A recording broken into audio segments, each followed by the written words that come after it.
cars in the parking lot, ready and waiting, locked and loaded, wanting Enigma to act up, wanting Enigma to say something. When it comes to us, they send out the riot in the riot gear of the National Guard. So I can't say that so-called black people being babied in America. I would say that they're being policed more harshly. I would say that they're being controlled more harshly, and I would say they're being regulated way more than any other group in America. That's my thesis. What do y'all think?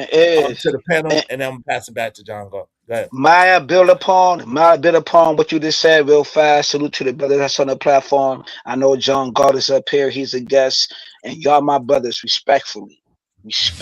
Salute to AM, yo. I got one of the greatest books. That's your brother for over 30 years. It is what it is. As it is, man. It's called A War on Poverty to the War on Drugs by Elizabeth Hanton, bro. And I only know that book through your brother. And I don't even know. Maybe you gave him that. I don't know. I All I didn't. know is That's it. That's that's his. a He heavy read. That's a heavy read. And I ain't even read that whole book, bruh. And I will tell you everything about it's a systematic thing. It breaks it all the way down how this started. Because in this space, all they talk about, we did this, the black man did this, we did everything wrong. No, it was a systematic system, you know what I'm saying, that was designed way before he was up here. And even Rochester, New York, it's in that book. Rochester, New York is going against, you know what I'm saying? Philly, New York, St. Louis, all of that. When the Malcolm thing was going on, when he got assassinated, when Malcolm X was going on, all them brothers, when the riots was going on, when the welfare thing was going on, and it showed you everything that happened, how they kicked you out the home. And I'm not saying that's the only thing that happened. Even stealing TVs out of certain stores for dudes trying to feed their families, taking bread out the store, they was getting harsh sentences. This getting bread for your family, stealing bread. You got a lot of years, and people in these spaces don't even talk about that. Stealing a jacket from a corner store in certain states, you got 10 years in Mississippi. That okay. 10 years mandatory. We got Freaking you. lollipop. We got you. All Come right. Hey, We on, hey, got bro. past. hey, We Let's got talk past 20. about it. All hey, right. hey, Good. this my thing with John. I can't tell no man to do what he want to do with his content, whatever. But John, you've been doing this for a minute. Them blacks down there, look at them blacks down there acting the feed. Like, come on, OG, we gotta stop this, man. Like, I ain't got nothing against you criticizing black people. I criticize us, but it's a difference between criticizing and demonize, and that's what you do. The way you make us look like is like we the bottom of the barrel. We're just evil. Well, Just I'll tell you, man. go ahead. Honestly, like you don't realize what the bad blacks are doing to you. You don't They're see what closing.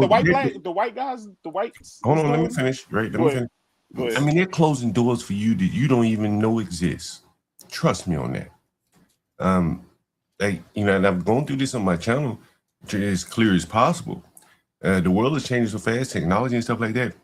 There are ways to where you don't have to deal with black people anymore. They can't force themselves on you the way that they used to force themselves on you 30, 40 years ago. Fair housing laws and stuff like that. Technology will allow people to skirt those laws and avoid blacks because of their behavior. No one wants to deal with them. The governments have teamed up with the blacks more or less to basically let blacks live for free in your house if they move in. Uh, this is just it's a reputation of people that no one really wants to deal with. You know what I mean? You put us all in a bubble, right? I mean, So we all there's look alike. If we Wait, can, hold on, John. Hold on, John. This what I'm talking about. yes, sir, go ahead. No Go one ahead. interrupted you. Go ahead, Joey, and then I'm gonna speak after Joey, and then we'll pass it yeah back. because the way I look at it is that he look at us like he said we all the same color, right? But you also the same color too, John. And guess what? You in that bubble right along with the blacks. And I understand there's a difference between the N word, what you call enigmas, Yeah, is you call them enigmas. enigmas. You Yeah, got enigmas, and then you got productive black people. Me, you, is all the rest of the guys on the panel. We productive black men. You know what I'm saying? You putting us in the blacks. You putting us in one little bubble, and that's why I just don't. I don't really like that rhetoric that when I hear most of y'all guys speak upon with black people, We just not a monolith. Like we don't have different groups of black people. You get what I'm saying? And I understand we all come together when it's the cookout, but we are from different walks of life. We all in different areas. And my thing is, you talk about what the blacks doing. Well, guess what? It ain't the blacks that was trying to delete the president. It ain't the blacks that's up there doing all these drugs. It ain't the blacks that's out here doing a lot of other destructive things out here in the community. So, John Goff, you need to do your research when you finish talking about the blacks. But go ahead, it's my fault. Can I I say now this before yeah, real quick? Is go ahead, go ahead. I just want to say, y'all do a lot of this. The blacks steal the most, and y'all when y'all know what I'm looking at the data right now, it don't even come close. Whites larceny theft. I'm gonna just say it like that, right?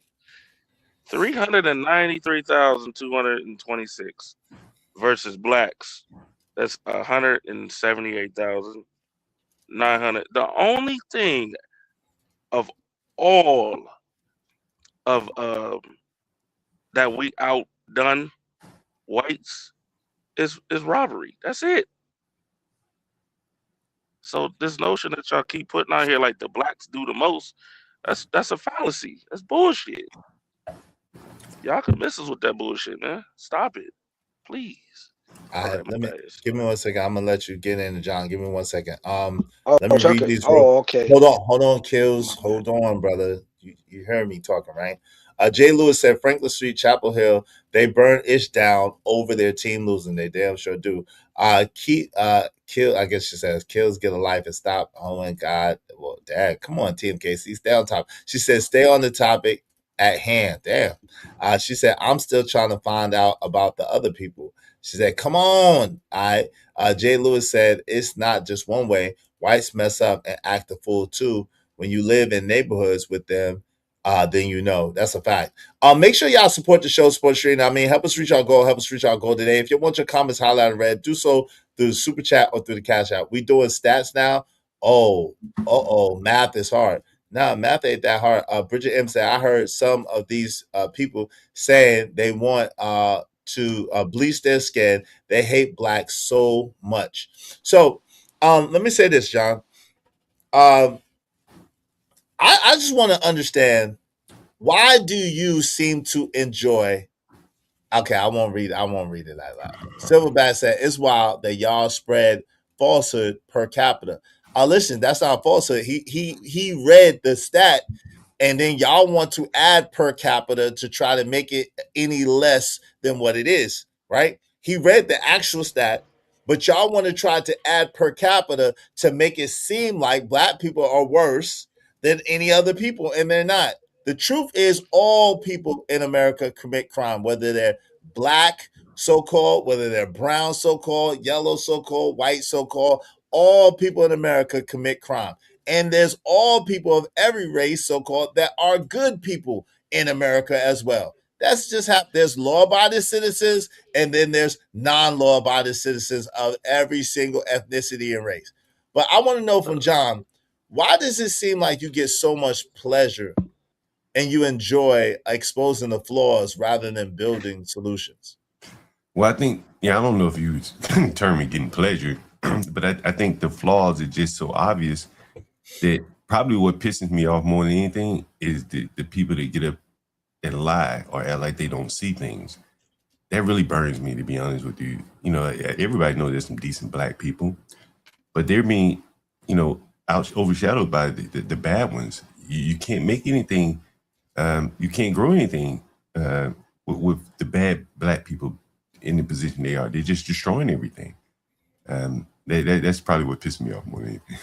Well, but that's just an inaccuracy, right? And shout out to Jay Lewis. She said, "I'm black and I'm proud." Thank you so much, Jay Lewis. Y'all be like Jay Lewis to support the show, Sports Trade. I mean, appreciate you, Hope Jay. you don't mind if I say this out loud.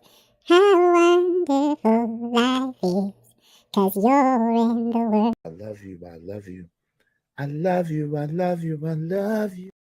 It's just not true though, John. Like there, most so-called black people come from good families. come from people who want them to have a good education, who want them to be able to eat good food, who want them, excuse me, to be able to take care of themselves, excuse me, and take care of their families, who want them to be able to be in right standing. And I believe that's most black people. I just believe there's a loud minority of black people who are kind of ratchet and who, you know what I'm saying, are a little wilding out. But that's not most black people. There are more decent black people than indecent. I believe that. Thank you so much. I appreciate that. Thank you, Tim Casey. I believe that. What do y'all think on the panel? Go ahead, Hey, Joey, and then hey, kill. hey, hey, John, is you still like? I know you from DC, but is you still like near the we could say the hood, the urban area I'm in in Southeast. DC? Yeah, I'm in Southeast.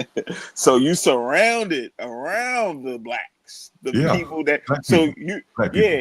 yeah, but you surrounded by Black people. with. Just call them black people. So okay. So do you think that it still ain't productive black people in your in that community that you're in right now? Like every day, you think Man, it's just man, like, degenerate? bro, I've had 3 or 4 bikes stolen from me in a 6-month period of time. Most black people would have been gone. They wouldn't even be here. I take phone calls from black people all the time, say, I do not want to live around other blacks. These are black people. Because you got your bike stolen? No, they just don't want to live around blacks for a myriad of reasons, right? But Hold I'm on, saying, John. I'm, I'm, I'm I'm just trying saying, to understand Wait, what you're saying. hold on, Joey. Let him I finish. know. Let him I finish got saying you. what he's I saying. got All I'm saying right. you. if Go you would have ahead. heard like the context of how my bike sold, I mean, they basically walked in my damn house damn near and stole one of my bikes. Most people don't want to live in an environment like that. And so they move. Maybe it's the bikes, it's the lawnmowers, whatever. Maybe their car get broken into. On and on and on it goes, man. People start to say, I don't want to live around that. The insurance costs become higher, things like that. From a business standpoint, I've had businessmen come on my channel and talk about what it's like doing business with black people. Some of the things I didn't even think about. And you can't deny that. That really no one wants to do business with us. It's a fact. So you don't How can you see say the no one wants to do business with black people as a yeah, whole? Like what that Well, doesn't yeah. even look make in their sense. neighborhoods. The only people in their neighborhoods doing business are people that really don't have any other options. Immigrants, by and large. Well, That's not no, really that's a lie. true. That's Look not at That's a some, lie. true look, at look, Exactly. all. look at Hold on, hold on, hold on, Exactly. hold on, real quick. Hold on, He real the quick. man. Give me a sec. Hold on, real quick. Give me a second. That's not true, right? And you know it's not true because black people wouldn't be. If you look at any commercial, that would tell you that that's not true. And almost every commercial that you see on TV, there's at least one black person in it, whether it be a black man with a white or racially ambiguous woman, or whether it be a black woman with a white or racially ambiguous man. It's always a black person in every single commercial, and they target black people because black people are the number one consumers of goods and services in America. So the fact that you said that nobody wants to do business with black people is ridiculous. Even if you go to athletes in entertainment, if you go to captains of business, most people want to do business with black people because they want the black dollar and they want the black patronage. So let's don't do that and let's don't lie. Go ahead. what I would say to you honestly is that for the most part, not all, but large parts of the black economy is just predatory. Liquor stores, check cashing, frivolous things, superficial things, clothing, stuff like that. That's where when I walk around my neighborhood or any other ghetto neighborhood, that's what I see. Even you said MLK has never been good. You said that on my channel. And so again, like if you look around the ghetto, just walk up and down any street in any black area and look who owns the stores. It's not the blacks. It's the people who really don't have any other options, like Mr. Chow. And when Mr. Chow was run out of his business, guess who bought it? Not the blacks. Patel took it over. See, all that mouth talking, them blacks were talking. We're gonna stop doing business with the Chinese. Okay, well now you get the opportunity to do business with the Indians because you're not gonna do it yourself. You got to be honest about it. That's a lie. Well, why they didn't do it? Why they didn't take over I don't know Child's about in store? your They city, ran him but out in of my business. city they doing They it. ran him out of business. I had a guy on my channel who is in that business. It's a predatory business in and of itself. There aren't many people that will look to buy your store. The blacks could have bought their store for pennies on the dollar. Didn't buy it. Why How not? you know that? How you know How do you that? know? Right. That's what I'm saying. How do you know that they could have bought that store? Because hold on, what you because I don't, had the what you guy on my channel who described the business, how the no, business. no, what you're not saying, or either what you don't know and understand is you always talking about liquor. Yo, don't you understand that liquor licenses are some of the hardest to get, especially from people of color? Those us, they make those damn near impossible for us to get in a lot of counties. So if you have a corner store and then you can't even sell no liquor, and then you have another corner store and they sell liquor, you know which one is going to get the most of the business. Unfortunately, in the hood, that's just how that goes. A lot. So we know. Go ahead. Go ahead. No, I was gonna say a lot of them is shutting down though. Is they turn them into little smoke shops and stuff like. So I understand what John is saying, but that's not. It's a whole different tide that's moving around too, John. Like Do this you is think not Mr. this is Child's not store is good closed? times. Like things is changing. It Do ain't you a think bunch of. Mr. Child's store is closed? Like, if But you he watch was a gas. Was that a gas it station? was a It gas was a station. gas station. It It's a was a gas So gas. station so convenience store. so you said in a liquor store? It's a gas station convenience store. Like, Okay, do you think okay. he's closed? That was a shell. That store is open, bro. A Patel owns it now. Why didn't the No, blacks buy it? John Galt. John, hold on, yo. Do your research, John Galt. How many black farmers do we have? You got black people buying um what 32%, like 32% of black lawyers right now is doing a thing. How many black banks that we got right now? All black banks.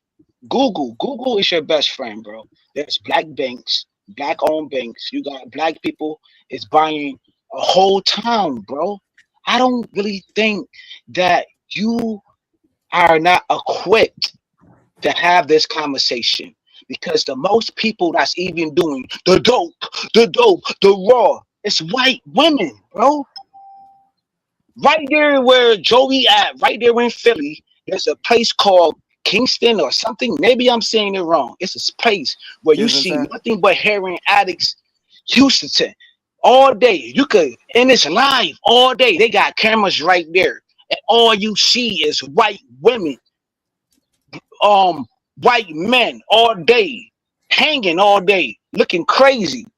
Take your e-bike, take your ass up there and go there and see it on live video. I don't think you about this life or about this conversation, because I Wait, will hold on. pull your whole card up. Okay, okay, I okay, don't okay, think you okay. about this Chill, conversation, brother. chill, chill. Okay, let's have a conversation. We ain't got to do all that. Let's Yeah, have we a chill. conversation. Shout out to Bridget M. Bridget M said we robbed.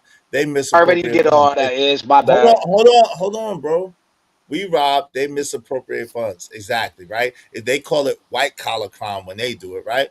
And they try to sweep it under the rug. TJ said, why is the focus always on the bad? Build with the builders. That's a fact. What's up, Edie Man said, LOL. I They agree with know, that. they know can take your bike. They know they can take your bike. That's crazy.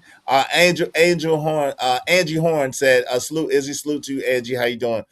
Jay Lewis said, what is the same? What? What? It's the same A doing business with a white person. Duh. Okay. TMKC said that's why he's running his building under code, and ain't no one on these niglas ever reported him. And I bet they even know where his ran down foot dragon apartment is. Okay. What's up, SD? What's going on? What's going on with you? Liquor stores don't need to be in our neighborhoods, Hey, period, right? hey, Easy, can I address that point right there? Can I address that comment right there? The Because ones that about the liquor stores. yeah, put that back But up. give me a second. Give me a Yeah, second. sure. I will. Give me a second. These businesses weren't even for sale. They just came offering money. One of the owners told me. Okay. TMKC said to be. I mean, excuse me. TJ said to be fair, we do need to have more ownership in our communities. We do, but there are things like, and this is what makes me upset with John Galt.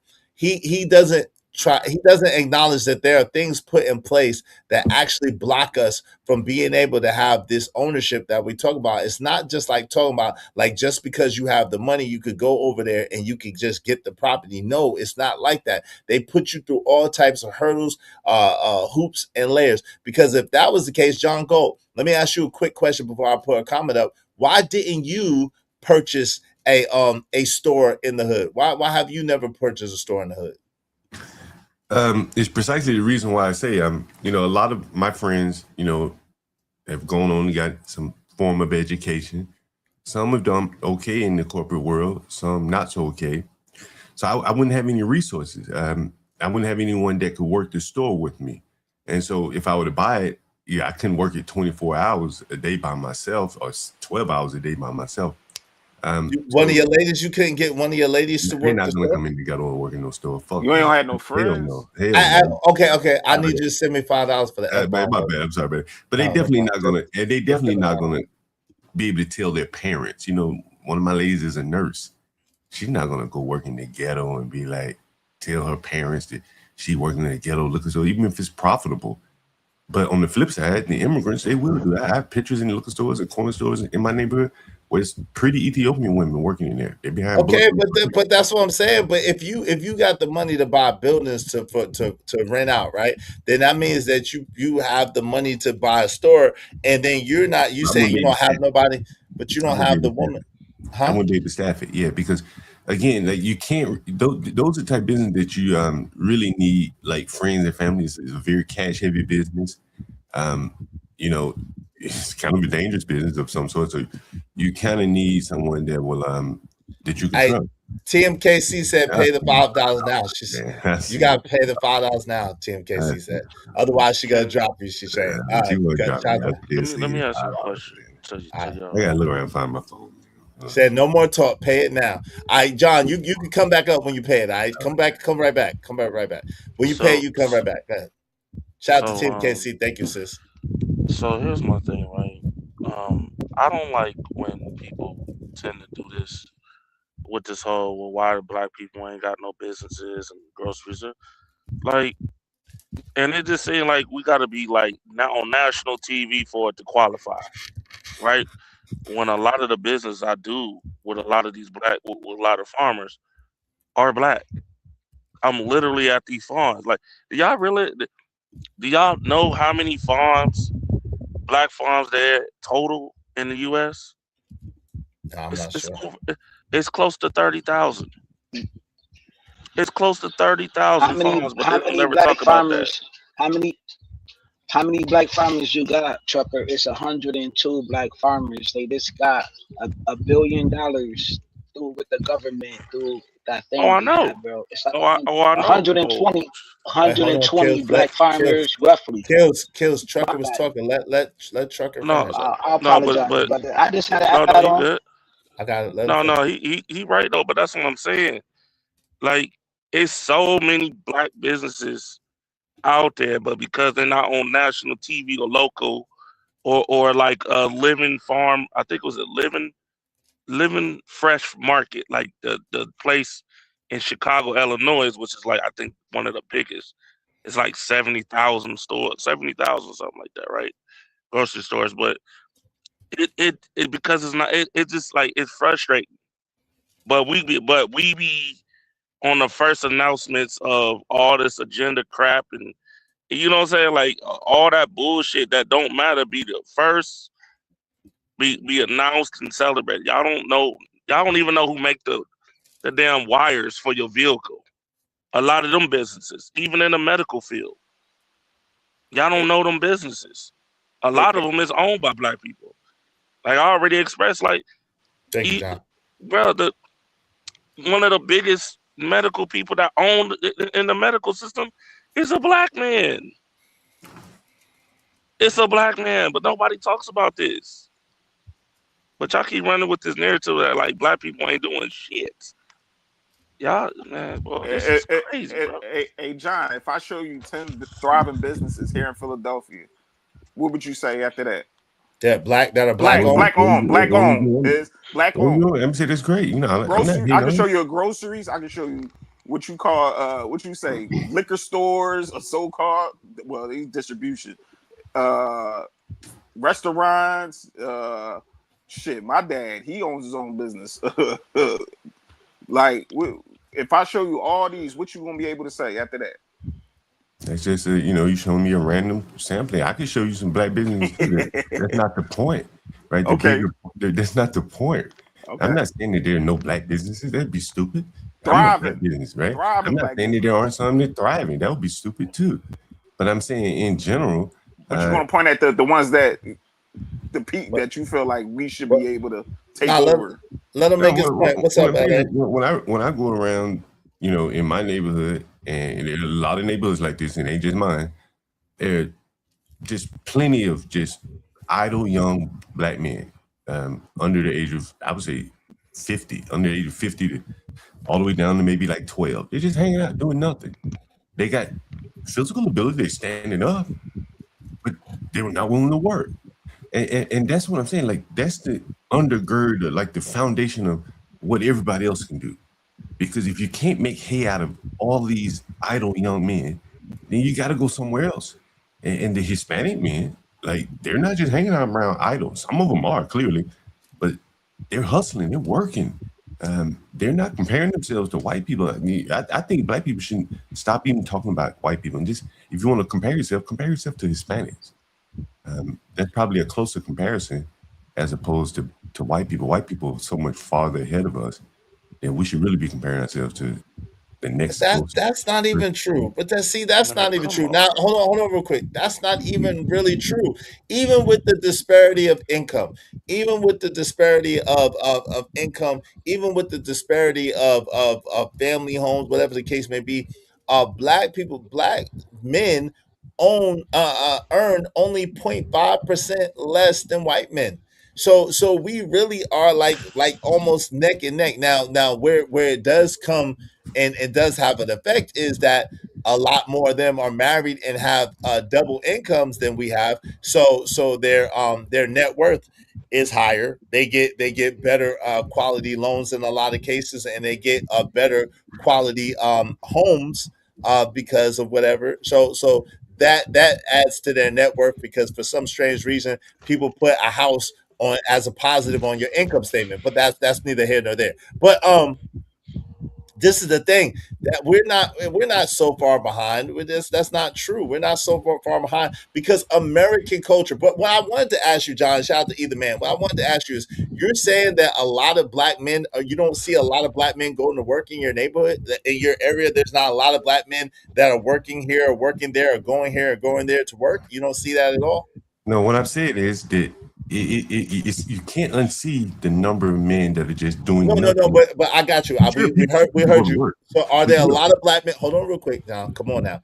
I need you to answer the question I'm asking because you've already told us about the black men that don't go to work that are sitting idly by, 50 to 12 years old. You told us about that. We heard you. We're clear. So, what I'm asking you is, are there a lot of black men that do go to work like yourself? Are there a lot of black men that do go to work that you see in your area as well? if I were to be honest, I probably would say no, because they get some type of transfer payments. Um, How you know that? Wait, hold on. What is it? What is the some of 'em, transfer payment? I don't even know what that so, is. What is either welfare, maybe some of them are retired, okay? or on some kind of SSDI, SSI type disabilities type stuff. So there's a lot of that, Okay. among the men. Get mental checks. Hey, I'm crazy. They get a crazy check. There's a lot of that. There's a lot of food stamps. There's a lot of Section 8. Um, there's a lot of stuff where they don't have to work. You'd be surprised, honestly, if you saw how much welfare transfer payments made its way down to the ghetto. They ultimately make their way to Mr. Chow or to John Gall. What in the Okay, but I hear you, but you're saying there are not a lot of men, or you don't see men going to work, like black men going to work in your area. There's no working class men where you live. Sure, sure. But what I'm saying to you, furthermore, like yesterday, I took a call from a guy running in my room yesterday. His job is to babysit black people, adult blacks, adult blacks. That's his job. It's on the channel. His Okay, job, caretaker? he gets paid, I don't know, $20 an hour to basically sit around and hold the hands of adult blacks. Home health okay. aid. That's not So real work. Now, Caregiver. hold on, hold on. yeah, See how he worded hold on, that? either man, Real work. So, but that's still a job. So let me ask you No, this, it's not. John. But Okay, so you rent to people who don't have jobs because every time I heard you talk to a black man or a black person on an interview to see if they could rent for you, they had to have some sort of sustainable employment. And certain employment you value over other employment. That's your quote unquote credit check. Am I wrong about this? sure, and the best blacks for me are going to be security guards or people with government income. Right. Well, Okay. So They let's put it. working. Hold right. So that's what I'm saying, Joey. That's how you know he lying and being disingenuous, and that's why I wanted to go. Hold on. Relax for a second, brother. I'll let you talk. That's why I wanted to get it out because I had that trump card that I know for a fact when before John lets these people rent his rooms, he finds out what they do. One of the men worked at a grocery store. He wanted to get lobsters and shrimps. One of the men was a security guard. But you know what I'm saying? One of the men was a construction. The guy has to have a job, or the person written from him has to have a job. One of the dude was a student, but he also worked at the school. So I know this about listening to John. So that's why I wanted to see if he's gonna tell me the truth or not. And that's why I asked him multiple times. But let me pass the mic. Let me pass the mic. Can I say this real quick? Like, go ahead. You literally, I listen very well. You literally just asked John, do you know any people around? And he literally said no. I don't know any. No. But you did. You did. When you said they get the there's a large percentage of them that get transfer payments. Right. We asked you the keyword. But he want to announce the white folks. Don't you know the white folks get you more talk about white people. But hold on. Let's don't do that because Eater Man. I got to pass the mic to Eater Man. Go ahead. My bad. Welcome to the show, Eater Man. What's going on? And then John, you can speak up for yourself. Go ahead, Eater Man.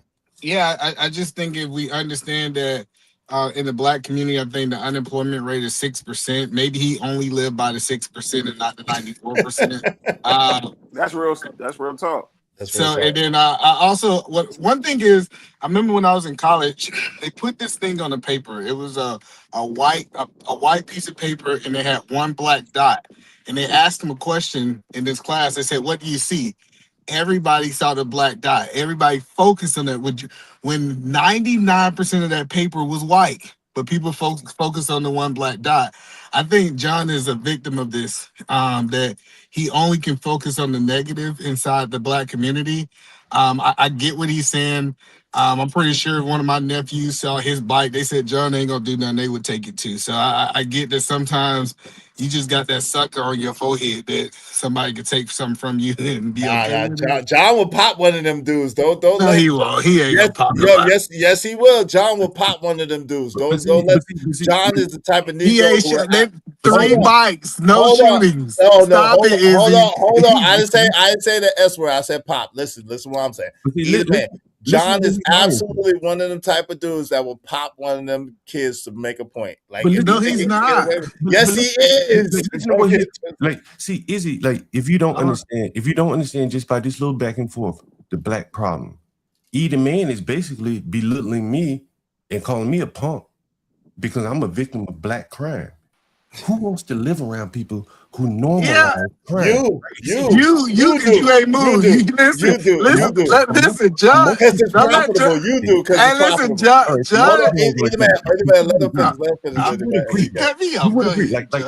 Like, would a woman live in an area where people are basically breaking in her house? No.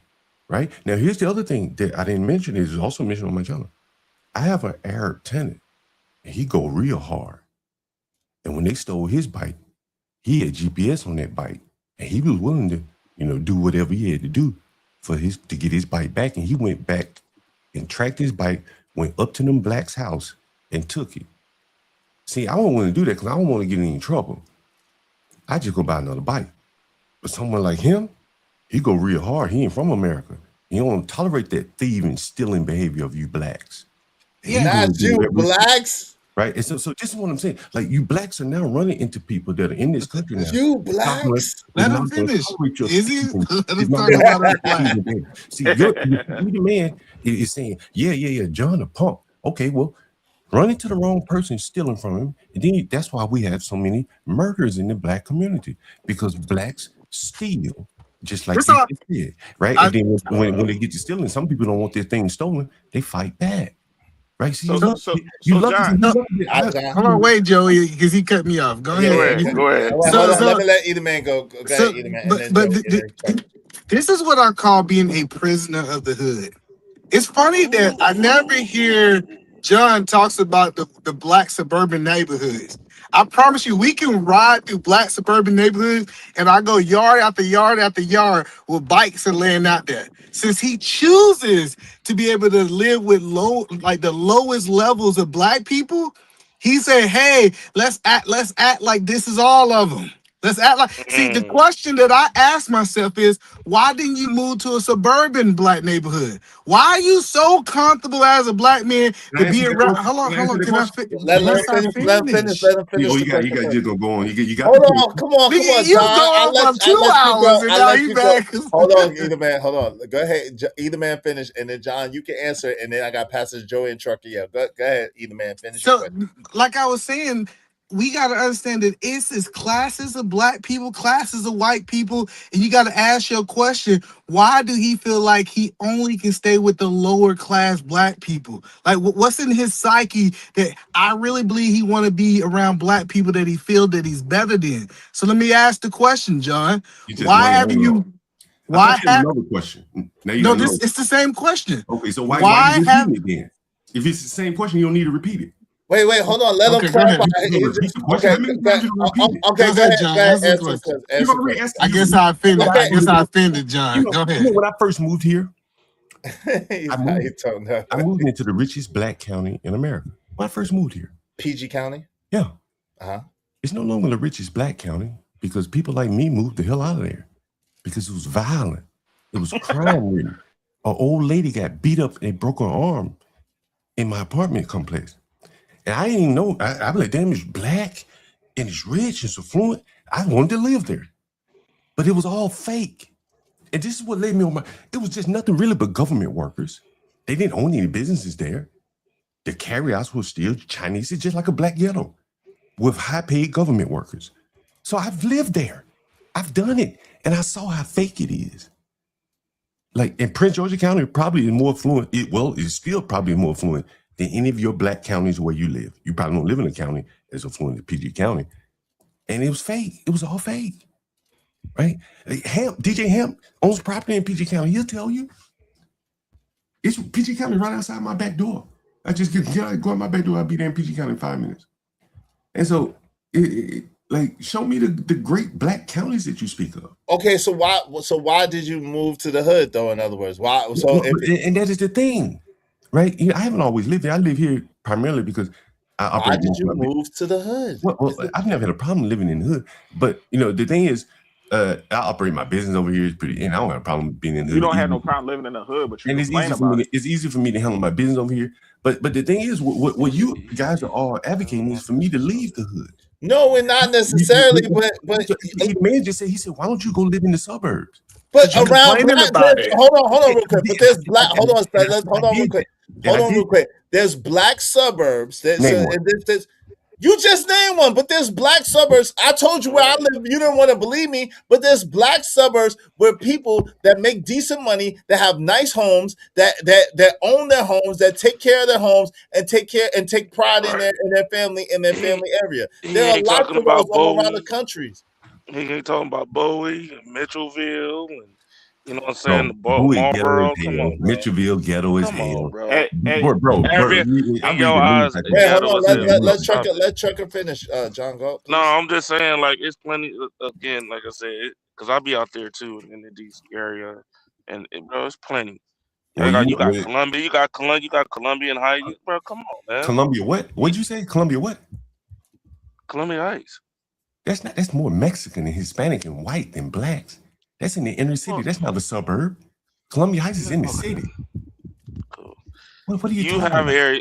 Okay, cool. You because I've seen more black out there. You got a lot of black areas. You got more blacks out there. I got you. Columbia Heights is all Hispanic, bro. They all up and down the street selling fruit and shit. Like it's all. I just want John to tell the truth is he only can make money on lower end blacks. If he had to make money with the suburban blacks, he felt that he would not be sufficient or educated enough to do it. Bro, just tell the truth. Bro, I was a software developer. You believe that? Hold on. Boy, you don't even know what the hell you talking about. I was a software developer for 20 years, boy. You don't know what the hell you talking about. I made I my Boy, give Oh, me perfect. my Hold on, money. hold on. No, with let us white have it people. back and What are forth. you talking about? So, You know me. so if you was that smart and you can go make money with the black suburbans, why are you choosing? If you said that you can do it, why are you choosing to make money with the lower blacks? Well, that's a complicated question because I've been doing this for I've been doing this what? for I've been doing this for a very long time. And one thing the answer you probably ain't gonna like is, well, I'm black. It's easier for me to deal with black people, and then low class blacks are probably more profitable to deal with than um, halfway educated blacks who got jobs that they could lose at any point. And look, so look, look, yeah, look, look, look, look, look, look, look. and there are more lower class blacks than there are these smarty blacks that you speak of. Oh So, man, so it's a numbers game, and I really go with the numbers, and I really deal with where the numbers are. you a slave to the hood, But, John. Get out of here, but I've man. never You always can lived in the hood. easily I get don't have up to live out in of the this, hood. man. Shit, and I'm not always in the hood. You just see me in the hood. I'm talking about the hood, but you don't know where the hell Nah, I you lay my stuck in the head. hood. You You one of don't them know where I old lay niggas my still head, bro. stuck in the You just hood. assuming. You don't know where I lay my head every You night. ain't. You can't go nowhere. You stuck in the hood, and You that's don't all know. you do is You complain don't and even Wait, get know where I wait, money. lay wait, my wait, head wait. every night. Hold on, You hold just on, think hold it's on. Wait, I wait, wait. want So to prove a wait, point. hold on. So you said that you slum in the hood for money, but you go live somewhere else. You lay your head somewhere else. Is That's what not you're what I alluding to. said. That's not But what I said. that's what you're insinuating though. Yeah, Because I you mean, just told Joey he don't know where you lay your head at every night. we don't.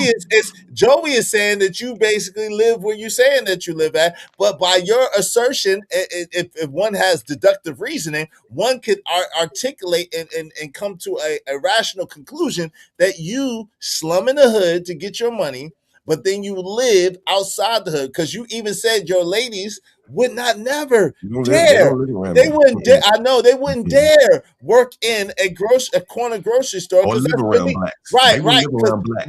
right. Can't So be that's honest. beneath them. So Mhm. maybe you lived in the hood in the suburban around them that don't even live around blacks. See, you see how that worked, John? I We don't get ain't what you're saying. stupid. See, I don't get what you're saying. you be Yeah, trying to uh arrest the people. We I ain't don't get what stupid, you're saying. John. Yeah, I don't get what I you're know saying. you don't. I Whatever. know you don't get what I'm saying. I know you You don't get kind of what I'm lost saying. me, but go right You ahead. got to have a certain IQ to get what I'm saying. Hey, I got shout out to Jay Lewis. She said liquor Oh, stores yeah, I don't want need to to be comment in on a. you. Okay, I'm gonna give you a second to give comment on it. Give me 1 second. She said, "Go to the city hall meetings. Let your voice be heard." That's a fact. Money Marker said, "This guy weird with his delusional grandeur. John get money. He just a piece of shit." Jay Lewis said, "Hire someone that would." He ain't gonna do it because he just like to talk. He like to talk and complain about black people. It makes his soul feel good. That's all he likes to do. Hey, Jay Lewis said the black farmers are suffering. Yeah, they are. Yeah, that is. It's a tiny speck, man. Shout out to TMKC. Appreciate you, sis. Ember Co said that's why I refuse to design a liquor store to be put in the hoods of Detroit, especially if they're owned by Arab. Shout out to that. King Rooster said John Gok is a mess. Yes, he is. CBP 1012 said there's an org called 30,000 Acres that helps black farmers. I volunteered with them a couple years ago. They had the best crops. The This collars crops. were humongous. All right, shout out to that. Facts. Jay Big Lewis said, "Why facts. are you allowing these other people to run businesses in your neighborhood, John Gok? Why? They don't put back into your neighborhoods. Why are you allowing it?" Bridget M says some black women love white men, not the majority. Ember Cole said, "And what's wrong with being a caregiver? I'm a caregiver to both elderly and sick parents. Besides being an architect and a professional moderator, FOHF out of here. What's wrong with being a caregiver?" Shout out to CJ, but she's just laughing as usual. There is absolutely nothing wrong with caregivers. Gawk seem to think that's not a livelihood. I don't know why. Exactly. I think it's because that's what Jay Pitts does. I don't know. Hey, Lord Jefferson says, "You're a victim. White stole my children's bikes." He will see how valuable caregivers are when he needs one. Yeah, he better stop doing his habits that he do. Prisoners of the Hood. Hey, y'all, if y'all want your comments highlighted red, I'm doing a lot of work for a little bit of money. Y'all support the show, man. I'm trying to show y'all love, but I'm not reading no more comments without. I'm going to welcome y'all in. I ain't reading no more of y'all comments without no money, man. We got to get $20 or more to read all your comments, all right? That makes him feel better and then the less fortunate. So you move to the worst part of town, CBP 1012 said. XLR, what's up, XL Pro? Good to see you. Yo, Rocky the GB said, when he said that he would just buy another bike, he admitted that he wouldn't pop the person who took. Yeah, John, You don't let sure? Yeah, John. I'm not going to kill anybody over a bike. I'm not like Carmelo Anthony. Don't let him pull you. John will pop. He ain't do nothing over a bike. Run up, run up. Y'all believe John's stories you want to. Run up on John, y'all want to. John will pop. John already let it leak. Y'all don't listen very well. John ain't shit. He's the same Nigma that he talk about every single day. He the same Nigma that he talk about every single day. I be listening to John. John will pop one of you Nigmas.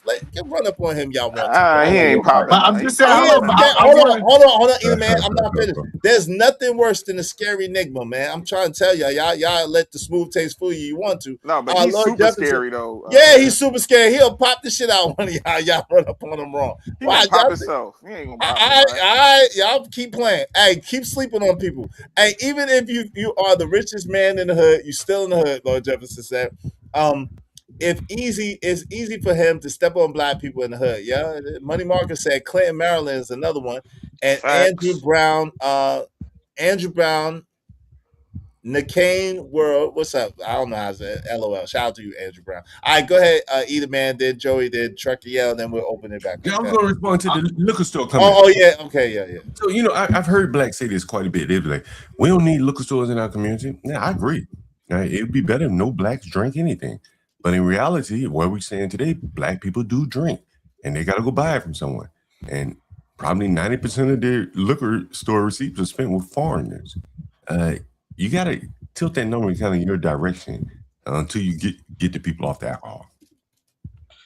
So since I had a liquor license before, John, you agree that it's easier for a foreigner to get a liquor license than a black citizen, correct? I don't know how to get a liquor license, so if you say so, you know more than me.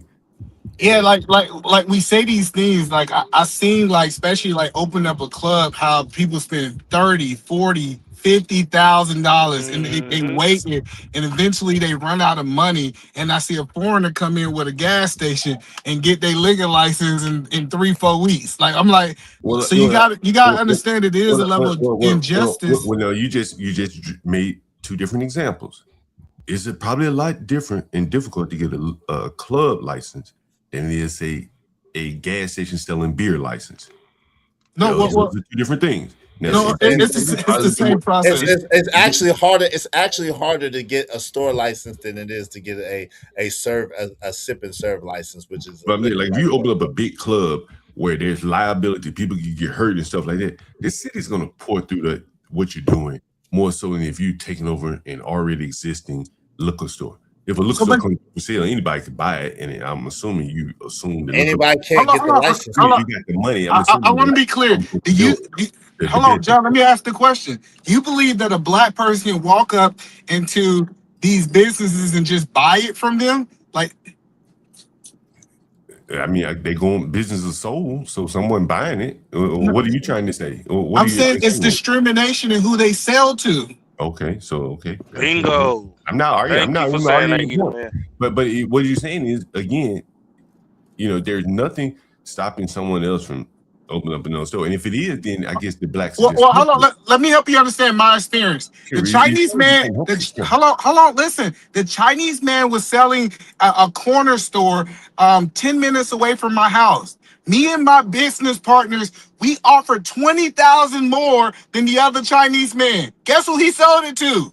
The other Chinese man. Like, what are you talking about? Talking about these people don't have. They can sell to who they want to. Wait. Okay. Yeah, that's true. But is that discrimination? Yes. I guess not. Because again, like nepotism, discrimination, keeping it in the family, keeping it within their race. What you want? Okay, let's say there's discrimination. Is there anything wrong with that? That he sold it to who he wanted to sell it to? Okay. But hold on, but it's not. That's not the question. The question was, you make it seem as if it's so easy for so-called black people to own businesses, meaning stores in their hood. And what we're trying to tell you is, in this day and age, when they decide to run these highways through these major metropolitans of black business, when they decide to redline these houses, that was a part of it too, brother. It's not just easy to just own a store as a black person. It's not easy to just own the real estate. It's not just easy. Okay, well, I guess what I'm telling you, John, it's easy as a black man for me to go have to buy a business in a white neighborhood than it is for me to buy one in a black neighborhood. Really? Okay. Gotcha. So in that sense, you are very dependent on white people doing business with you because Here we go. If you open up a business in a white neighborhood, I'm assuming most of your customers are going to be white, right? It depends on what type of business. If you do fried chicken, it doesn't matter. Everybody's gonna buy that fried chicken. It depends on what you're doing. So, right, say for example, if you open a liquor store, do you own? Do you own a business in a white neighborhood? I own a business in a white neighborhood and a black neighborhood. Okay, and the point. Hold on, let me make my point. You already answered the question. Hold on. No, let me make my point. Hold on, John. Let him finish real quick, John. Do you own a business? He didn't finish his statement. Can you let him finish his statement? I didn't ask him for a statement. I asked him, do you own a business? Come on, man. Let him answer. Let him answer real quick. And then you got it. You got it. Let him finish. He's already answered. John, see, this is what you do. This is what you do. And then you get mad at me because it's like, no, he didn't get finished. He was still talking. And now you're trying to cut him off and you're trying to regulate on my show. That's what I'm saying. I'll be trying. John, come on, man. Come on. Go ahead, man. I'm sorry. I thought he answered, man. This is what you do sometimes. Let him finish and then you got it. Go ahead, Either man. So I opened a business in a white neighborhood and a black neighborhood. And I had to jump through 10 more hoops in the black neighborhood and spend more money to open in the black neighborhood. I'm telling you, I live this. John, it's not the same thing. I'm not disagreeing with you. So my question was to you, since you own a business in a white neighborhood, right? And I'm assuming you still own this business in a white neighborhood. Is that correct? Yes. Okay. And are most of your customers white? Absolutely. Say yes. Okay. So your customers are white. So this is the thing, right? Like you're saying that somehow it's much more difficult to run businesses in white neighborhoods than much more difficult to run business in black neighborhoods than white. That's not what I said. Well, it's easy to get them up and running, right? Okay. And now I'm assuming that these black neighborhoods, right? They have council members and stuff like that, correct? Sure. Right. And so whatever the reason, the whites seem to get your process a little bit faster than the blacks. No, because the reason I say no is because just because it's a black neighborhood doesn't mean black people are sitting on the councils. Is the neighborhood represented by blacks? Did you try to open up a business? No. Most black. Hold on. Most black neighborhoods are not represented by black city councils. I'm asking you about the one that you tried to open. No, it's white people. White people sit on the council. That's what I'm telling you. Like this idea, just because it's a black area, black people gonna sit on the council. It's crazy. So on this black neighborhood that you tried to open a business in, is represented by whites. I mean, you talking about if you understand how Washington is, most of our legislation is white. But I'm saying, don't they have a regional, like a council member for that area? See, like we have regional council members, like yeah. And so but he's white. To answer your question, he's white. Okay. So the blacks just can't get anything going then, I guess. That the white man probably holding them back then, I guess. So that's what I didn't say that he was holding them back. Well, something's holding them back in the black side of town. But there you go with the mess, man. But in the white side of town, you're able to get your business up and off the ground pretty fast, right? You're getting goofy, man. Right? That's what even Why are you twisted that up? No, that's not it. How do you come to these conclusions, sir? It's easier to do business, to get business up and off the ground in the white neighborhood than in the black neighborhood. Okay, why is that? Why do you think that is? Why do you think that is? That's the point. You've had the experience. You tell me. Why? Now he don't know. Hold on. I need you to use you just was about to get mad at him for insinuating that you wasn't an educated black man. So I need you to use your deductive college reasoning and you tell us why would it be easier for him to get his business up and running in a so-called white neighborhood than a black neighborhood? Go ahead. I'll give you a good example. Can I give you an example? There was a black guy here in DC. He wanted to open up a restaurant, and he wanted a liquor license. But he was about 499 feet from a church, a black church. And the black church fought him tooth and nail till he ran out of money. He's like 1 foot away from being, 500 feet away from the church. You had to be like 500 feet away or something like that. They fought him tooth and nail for the liquor license. So he tried to limp along without a liquor license. It was a vegetarian restaurant called Vegetate on 9th Street, Northwest DC. They beat that black man down, beat him down. The churches. Fast forward 10 years, the churches are gone. They out of business too. But that man's dream, they killed that. in the process. And so maybe that is part. So if you'd ask me, I would say probably because the politics, the black churches, the attitudes of blacks who say they don't want liquor stores and shit like that in their neighborhood. That's probably what I would say. Give me 1 second. Oh. Give me 1 second. Give me 1 second. So 979 DC, Young DC, fam. It's even only a stupid person would think this. Only an idiot would think this. I'm being honest. Shannon B is a dumb. Idiot! Oh, what a loser! Only an idiot thinks this. It's even more funny because y'all prove John right every episode of Enigma 2. Only an idiot thinks this. So congratulations for identifying yourself. Congratulations, you played yourself. Salute. You get that. Congratulations, you played yourself. Go ahead. Yeah, he is a dummy. Yeah, shout out to you, Shannon B. Yeah, you've been an idiot for a long time, bro. So yeah, keep typing in the chat. Keep typing in the chat, idiot. What an idiot. Just an idiot. What's up, Malik Wilson, $5. Izzy, brother, look how they did Nipsey Hussle. Yeah, when he had his store in a black neighborhood, he was constantly harassed by LAPD. Bro, we know what it is. What happened to Nipsey Hussle? Hold on real quick. Oh, God. What happened to him? He was deleted eventually. Let's come on, man. Hold on. I don't know anything about it. I'm playing stupid. Okay. I see you playing stupid. You do a good job at that. Hold on real quick. He does a good job at that. The point was that the police was harassing him from the door. The point was he had to jump through a lot of hurdles to even open up that store in the hood. A whole bunch of them. So that's the point. But you know what I'm saying? What happened to him? I don't know. I don't even know who is Nipsey Hussle. I don't even know who Nipsey Hussle is. You ain't the only one can play dumb. I just don't sound as crazy as you. Frida says, say it again, Izzy. No doubt. Jay Piss is not a caregiver. He's a very shitty entry-level CNA. Brownie Ellie said, John want to be around the less fortunate because it builds his ego. I don't have an ego. True. I don't have an ego. That's a lie.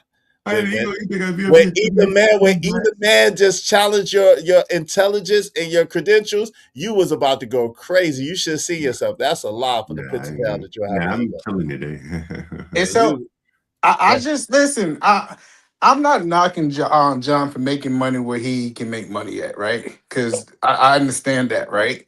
I just don't understand why he feel like he have to prey on black people. That's kind of like he said. They do, if you heard what he was saying earlier, he said, we all do this to black people. He included himself. He said, we kind of, he didn't use the word prey. He used a different word. What did he say? But he was saying that they prey on people. They understand that these people might not be as wise as him. He understand that if he written in the suburbs, like I have properties in the suburbs, you might have to be able to have, you might can't have a shady contract month to month. Like you might got... You might gotta actually do good business. So I'm not knocking them. I'm just saying, just say what it is. These people you feel like you could take advantage of, and the other ones you think might be as smart as you or smarter than you that you can't take advantage of. That's all I was saying. But either man, these people is productive and they working. So how is he taking advantage of them? If they paying you don't own real estate if you don't think people prey on low income people. Oh, they do. But my thing is with him, like what Iz was saying, what we was talking about. These still productive people that's working. These not just bottom of the barrel Section 8 EBT type people. These people, even if they do receive it, they still working. You get what I'm saying? Hold on. Let me give you an understanding. If I rented to someone that had a 625 versus an 800, I promise you, I'm telling you, it's easier for the 625, maybe even lower. John might do 600, right? He don't do no credit scores either, man. I know. Do credit scores. I know, but he's running basically, essentially an Airbnb. He rents by the week. You know what I'm saying? And so that he can get away with the bullshit that he be doing. And he got codes on his door. You don't know what you're talking about. I don't know. Whoa. You don't rent by the week? You don't rent by the week? You don't rent by the week? However you want to pay me. But okay. So you just hold on. Nah. You just said, I don't know what I'm talking about. I listen better than almost anybody that you know. And so because I listen better than almost anybody that you know, I listen to you when you talk. So I heard the programs that you put people on. I heard how much you told people that you was going to charge them per week. So when you say, I don't know what I'm talking about, that's because you lied. So now which one? Did you lie or do I know what I'm talking about? Because you literally be telling people weekly prices. You literally told people the code is on the door. You literally, bro, what are you talking about, man? You don't want to do this with me. I listen better than anybody you know, bro. Stop playing with me. So it's a lease or not, John? He don't got no god No, doggone lease. Okay, you're got- right about that, but He you're got not a right about handshake. Exactly. But Yeah, you right, Eda Man. He you just praying on skimming him. across You the right. surface. But I was going to ask Eda Man a question, if you don't Now, mind. Yes, you sir. want no, you gotta take hold on. You Man, gotta take back that you just told me I don't know what I'm talking about when I'm spot on with what you said. I just said superficially, you're right. Superficial. Superficially. Hey, in the little bit that you've heard, Hey, you're John, correct. you funny as shit. You funny, He boy. hilarious. That's This such the a guy. small- All right, you got small it. piece of That's my business hilarious. that you don't know. You just speaking. I'm speaking of what you said. Hey, fair enough. Hey, Eda Man. He get mad. He get mad. Eda Man, so you're a landlord, right? You say you're a landlord? In the Yes, sir. suburbs? Yes, sir. And if you don't mind me asking, what area are you in? I'm in the Tacoma area in Washington. Okay, Tacoma area. That's a nice And little I heard you area. mention That's a nice area. something about credit scores. Is that correct? Yes. And so do you have a minimum credit score for your tenants? Typically, but you can get a waiver. Okay, so what is your minimum credit score typically? 620. 620? Was that what it was? Yeah, so like I really want you to be about a 675, but it's certain circumstances that I take that's different. So for example, I have a soft heart for military people. So I have rented to military people who had a 600. So they didn't meet that qualification. But since I'm so connected to the military, I kind of understand the structure of the military. I have gave waivers. So I'm not. Let me ask you. So I'm assuming with the military people, they had some kind of government income coming in. Yeah, they was military, active military. So they had like a pension or something. Or they was active military. So I understand in the military you get something called BAH. So I understood that the military was giving them money for that. With a military person, if they don't pay their rent, they get in trouble too. Correct? Yeah, you can reach out to their supervisor. Really, kind of regardless of their credit score, they're a pretty safe bet because you can go reach out to someone and have immediate consequences if they're not paying their bill. Well, they more of a safe bet for something short term. But you remember, if they get orders, they can drop their lease at any time. Yeah, and so what I'm explaining, the reason I'm asking is like I'm guessing you probably don't rent to a lot of black people. Is that fair? The majority probably not. I don't know how many properties you have. So I'm just saying, I'm thinking about all of my tenants I ever had. Yeah. I would say I'm about 50-50. Okay, because how many properties do you have? That's not important. Well, I mean, like, how many tenants do you have like right now in your property? Like 10, yes, 20, somewhere 20, around there. Yeah, somewhere around there. Below 10 or above 10? Above. Okay. And so you're not dealing with a large number of black people. And here we go. I'm also assuming that the rental laws, and maybe they are, but aren't as favorable to the tenants as they are like in DC. I don't know what the tenants Yeah. I get why you're not doing contracts. I get why you're doing the week. I get that because I know the legal side of it. Because again, so this is what the people don't know. In a city like DC, where blacks don't make a lot of money and they oftentimes lose their job, hoarders, they can just stop paying rent, and it's 2 years before you can get that person out. You agree with that? Yeah, I agree with that. Right. But I can still hold on. Let me. No. I agree that black people can take advantage of it, but it's my same take on marriage. Women can take advantage of it, but it's our responsibility to get back. Wait, hold on, John. Go. Why don't you let him finish talking? He is on topic. He's making a simile. He's making a simile though. Analogy. It's an assembly analogy, Sam. He's making an assembly. He's using something that doesn't necessarily equate to what you're saying for a related purpose. That's what assembly. Come on, man. Stop playing with me. You're not smarter than me. Go ahead, either man. Jesus Christ. So the point that I'm saying is that you must vet your tenants. Like, Yeah, and just but see again, like I don't have military tenants, so I don't. That's a different class of tenants. I have people where the most important thing for me is that they don't get in the house and beat each other up, or have their baby mama over there fighting. See, that's the black dynamic that you probably are not aware of, right? Like I had a black the other day, so angry at the world, he just destroyed the microwave. I don't know what's funny.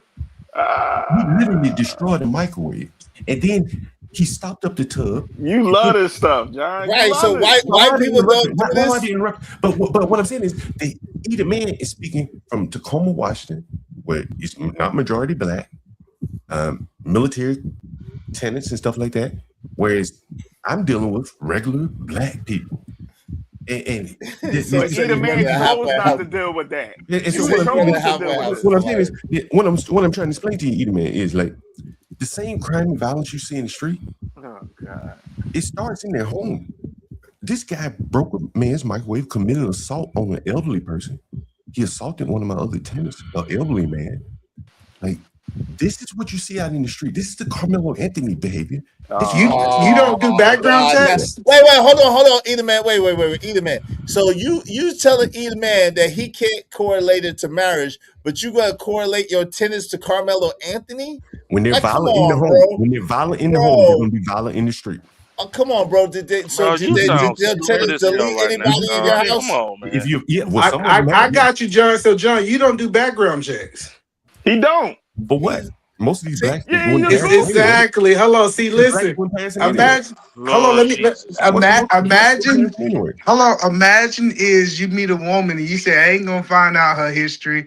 I'm just gonna take her as she is, and then you find out that she got a history of beating on people after you marry her, and then you complain because you didn't vet her correctly. Is he? Listen, he's not vetting them right, and then he's getting mad about the results that he's getting. No, but this it's deeper. Hold on, real quick. It's deeper than that, either man. He know the quality of people that he's ran to. Man, he know that he can't get away with the shit that he's getting away with if there was a higher quality of person. Exactly. So he knows not to do no background check because it's just gonna be a waste of money anyway. So he gonna let the people in, and then when they act up, then he gonna complain about it. That's what that is. You know what I'm saying? You know the sad part about this, and that's why they go to him. This is not serious, man. If you can't tighten this up, man, I'm gonna get out of here. This is what you mean. This is not serious. Like, literally.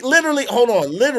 You don't have a background check. You literally don't have a credit check. You talking about we're not serious. You're not serious. You literally don't have a credit check. You literally don't have a background check. Hold on real quick. And then you complain about the quality of people that you have. But you understand that the quality of people that you have is going to be more profitable. Like you said out your mouth, you let it slip out your mouth anyway. The quality of people that you have is going to be more profitable than a smarty art black. Come on, bro. Like you told me, I'm not serious. I just know how to listen and understand what's being said. I read in between the lines very well. You just want to try us to go along with your coded bullshit that don't make no sense, and you call us not serious. All right, man. If I think all you really got is calling names, man. I thought you were trying. I didn't call you no name. I mean, what name did I call you? I mean, casting aspersions. I can't do this. I can't do that. You said you can't do it. You said that. Hold on. You need to go to the suburbs. Like, that's silly to me. I think you don't want to do it. Hold on, Joey. Let him go. Go ahead, John. Honestly, I think that it is this mentality of you blacks. That's why other black people who probably would have a hankering to open up a business in a black neighborhood. Look at the resistance that I get. Man, people call me all kind of names. And it doesn't bother me, right? But people, make songs about me. I find it humorous. But the name calling slumlord, white people don't do this to me. It's really Did I call you slumlord? Did I call you slumlord today? Have in the past. Today. Not today. But what I'm saying is, and I'm just saying, making a general point. Like the level of criticism that I get from black people, I can understand why no other blacks want to be landlords to other blacks. My mother tells me every day, get out of the business, just sell the property, just move on, or stop renting to black people. She says it all the time because she knows that they're violent, man. I tell you, No, because you complain about them all the I had a time. young Exactly. man. Listen, I had a young man attack a Lord 70-year-old man. Jesus. And Like, he's about to and start it up. you guys don't have a problem with that, Lord What's right? that? Like, Jesus. I got it's you. something wrong with like you gotta say something's wrong with these people. For Something's and the wrong reason with why these he attacked people. him is basically what's in CJ Brooks here. He clogged up the tub, and the old man told me that the tub was clogged, and he attacked the old man for telling me that he clogged up the tub. And you tell me that this kind of behavior But doesn't manifest John, itself out here in the street? Hold on.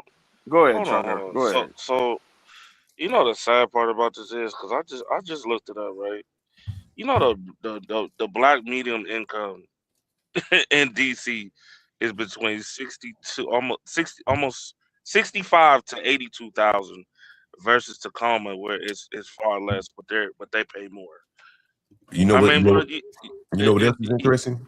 In my neighborhood, DC is broken down into 8 quadrants. right?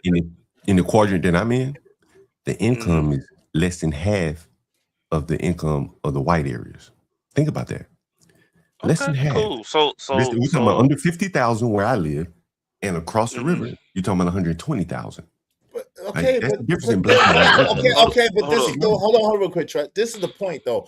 Why buy property and rent to people? And that's probably your mother's point. Shout out to her. It's probably her point that she's making. I don't know her, but I would be willing to assume that the point that she's making is, baby, if you're gonna complain about it, if it's gonna stress you out, if it's gonna cause you all this anxiety, then why not just get out of that, take your money, and go do something that's going to make you happy instead of being miserable, instead of complaining, instead of being in a state of fit of I don't know what to call it every day. Why not just get out of that, get around some people that you like, get around in a situation that you love to do.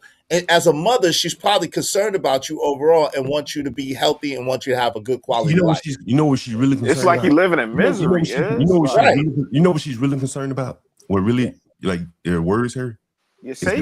Is the violence of the blacks. Yeah, your safety. She knows that they're dangerous. Bro, Okay, but you're around white it. people do the. What are we talking? One of these black No, we ain't gonna go there. Man, this is insane. Hey, John, hear me out real quick, bro. Do you hear me talking? Go ahead. Shit is One of these insane. blacks is gonna kill you one day. And so that really, if my mother's thinking that she was in the business and she's saying that about other blacks, then surely that has to have an effect on other black people coming into the black neighborhoods and doing business. If they feel like they could get killed, right? They just go somewhere else. They just go to a white neighborhood and maybe open a business or maybe just live there and be happy like Carmelo Anthony's family. But come on, John. But this is the thing, bro. Like, do you not have full autonomy over everything in your life? Can you not? Talking about? Shut up, man. You stupid. Yeah, I know. Yeah, you gonna tell me to shut up, but you could have went up here complaining. Mama trying to tell you to dip up out of there. You stupid. Don't talk to me. Don't address me anymore. You stupid. See, look, now he get upset. I don't want to talk to you anymore. You stupid. Now he upset. Yeah, because mama telling you the good thing, and I'm trying to tell you with the same thing what mama said. I agree with your mom. But I don't want to hear from you. I got you. Because you're not telling me why the same reason why my mother said because blacks. Because nobody wants to keep hearing your old ass complain about black people and I don't want to hear you say anything. Right? Yeah,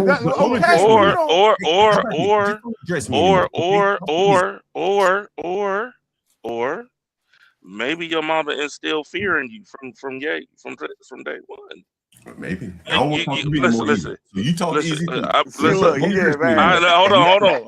You can't. Why you can't? I'm just saying everything you said that black people is the forefront of. As I'm looking at the list, white, all the way down the line, except for robbery, bro. It even breaks down even 18 and under. It's white, except for robbery. Like, bro, you gotta stop that. Like, you act like, hold on, you act like there ain't young white men bro. The man can't make the son broke his damn father's leg. Allegedly, it wasn't like, his bro. leg, You act like that's allegedly. Allegedly, you act like there ain't white folks don't sit there and drag their elderlies out in the street. That's the That's true. crazy part. They just sitting down in the house and minding their business, and they hear boom, and they look outside. Automatically, it's a black young black man. You got to stop, John. Hey, All right. You hey, have to stop this. Yeah, You yeah. act All like right, that, Truck. Okay, Don't even okay, address Truck. me, bro. bro. Talk to Hold on, somebody This Truck. else. is Okay, Truck. insane. Truck. Okay, bro. Yo, go ahead. yeah, Go ahead.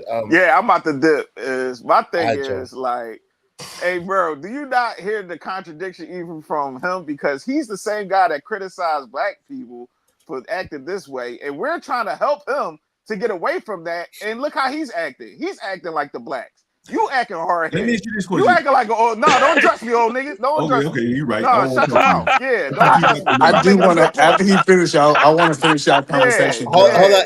on, either man. Before y'all do that, I gotta He read a getting couple comments, but give me a second. Go he ahead, getting Joe. upset because You know what I'm it saying? makes sense because he's exactly the same thing he complains about, which I say most of these people on the internet they be trolling their own lives. Is a lot of these people be It's trolling projection. themselves. It's It's projection. super projection. It's past projection at this point.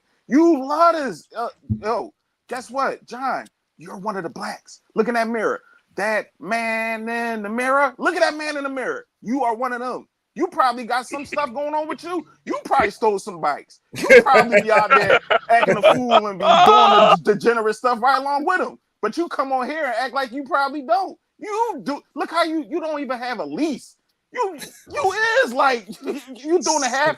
What? Excuse you doing a half ass. You're not doing it the right way like Eat a Man. He's doing it the right way. You doing it like the blacks, half ass. So you are the same thing you complain about. But I'm out of here. Y'all have a good day, fellas. All right, Appreciate it, yeah. Joe. Hey, Joey, shoot me You have stuff. much off Appreciate you. anyway. I Go got on you, with your bro. dull black mind somewhere. Man, shut up. Hold Yeah, on. Hey, so give me a second, either man. He's Give me a the second, rich either part. man. I'll let y'all. I'll go back and forth. Give These me a blacks second. are real low IQ, man. Okay, Jesus hold on. Christ. I'm gonna let you and either man go uninterrupted. Give me one moment. Let me just read these real fast, and I'm gonna let y'all go uninterrupted in a moment. TJ say y'all helping him with his argument. He basically saying black men have excuses, and y'all just telling why y'all can't do things. Well, that's not really true. Um, it's not really the case. The case is that there are things that are a reality, right? And so if you're not acknowledging the reality, either man just told you, either man has a business in a black neighborhood. However, it was more challenging for him to do it. He overcame the challenges and he did what he had to do to open it up.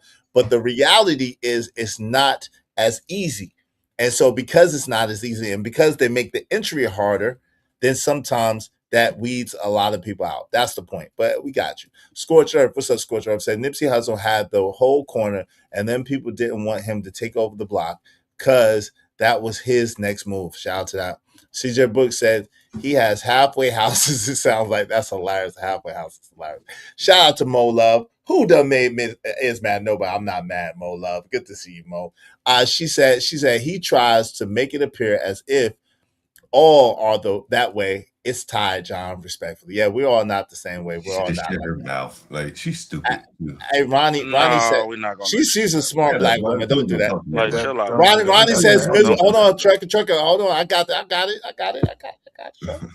Ronnie said miserable life starring John Gone. And Chris Carmen said this nigga can only afford properties in the hood. No, he can't. I mean, if he could afford properties in the hood, he could get at least 2 properties in another place if he wanted to. But you know what I'm saying? It wouldn't be as profitable. That's why he's not doing it.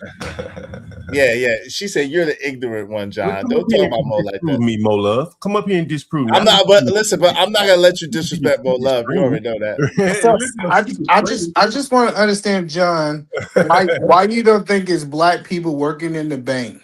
Why you don't think it's black nurses? Like it's a higher level of black people that consistently can keep a job and feels that almost been recession proof, COVID proof, all these different things. Why is it that you have the mindset that you said, I'm gonna charge you 250% times the weekly rate because I can deal with the lesser blacks? I see it's profitable. What's your question? He just asked it. He said, "Why do Hold you on, think?" Just ask me a question. One sentence question. What's your question? He just asked But it. Allow remember, me he to was hear the my question. smart one. Remember, he got Let this me. one sentence question. I Hold want on, to I hear Truck. got your you. question. Just Hold ask on, the Truck. question. Give me a second, Truck. Come on, Just man. ask the I, question. I'm gonna let you cook. I'm gonna let you cook. What's the let question? me bring it down. Why do you choose to rent to lower in black folks instead of upper black folks that you know that their job will be there is bulletproof? I rent to all comers, whoever calls me. But upper income people aren't renting rooms, right? That would make sense to you, right? Does that make sense? Like someone that makes a lot of money, does that make sense? Someone that makes a lot of money, like a doctor, he's not renting rooms.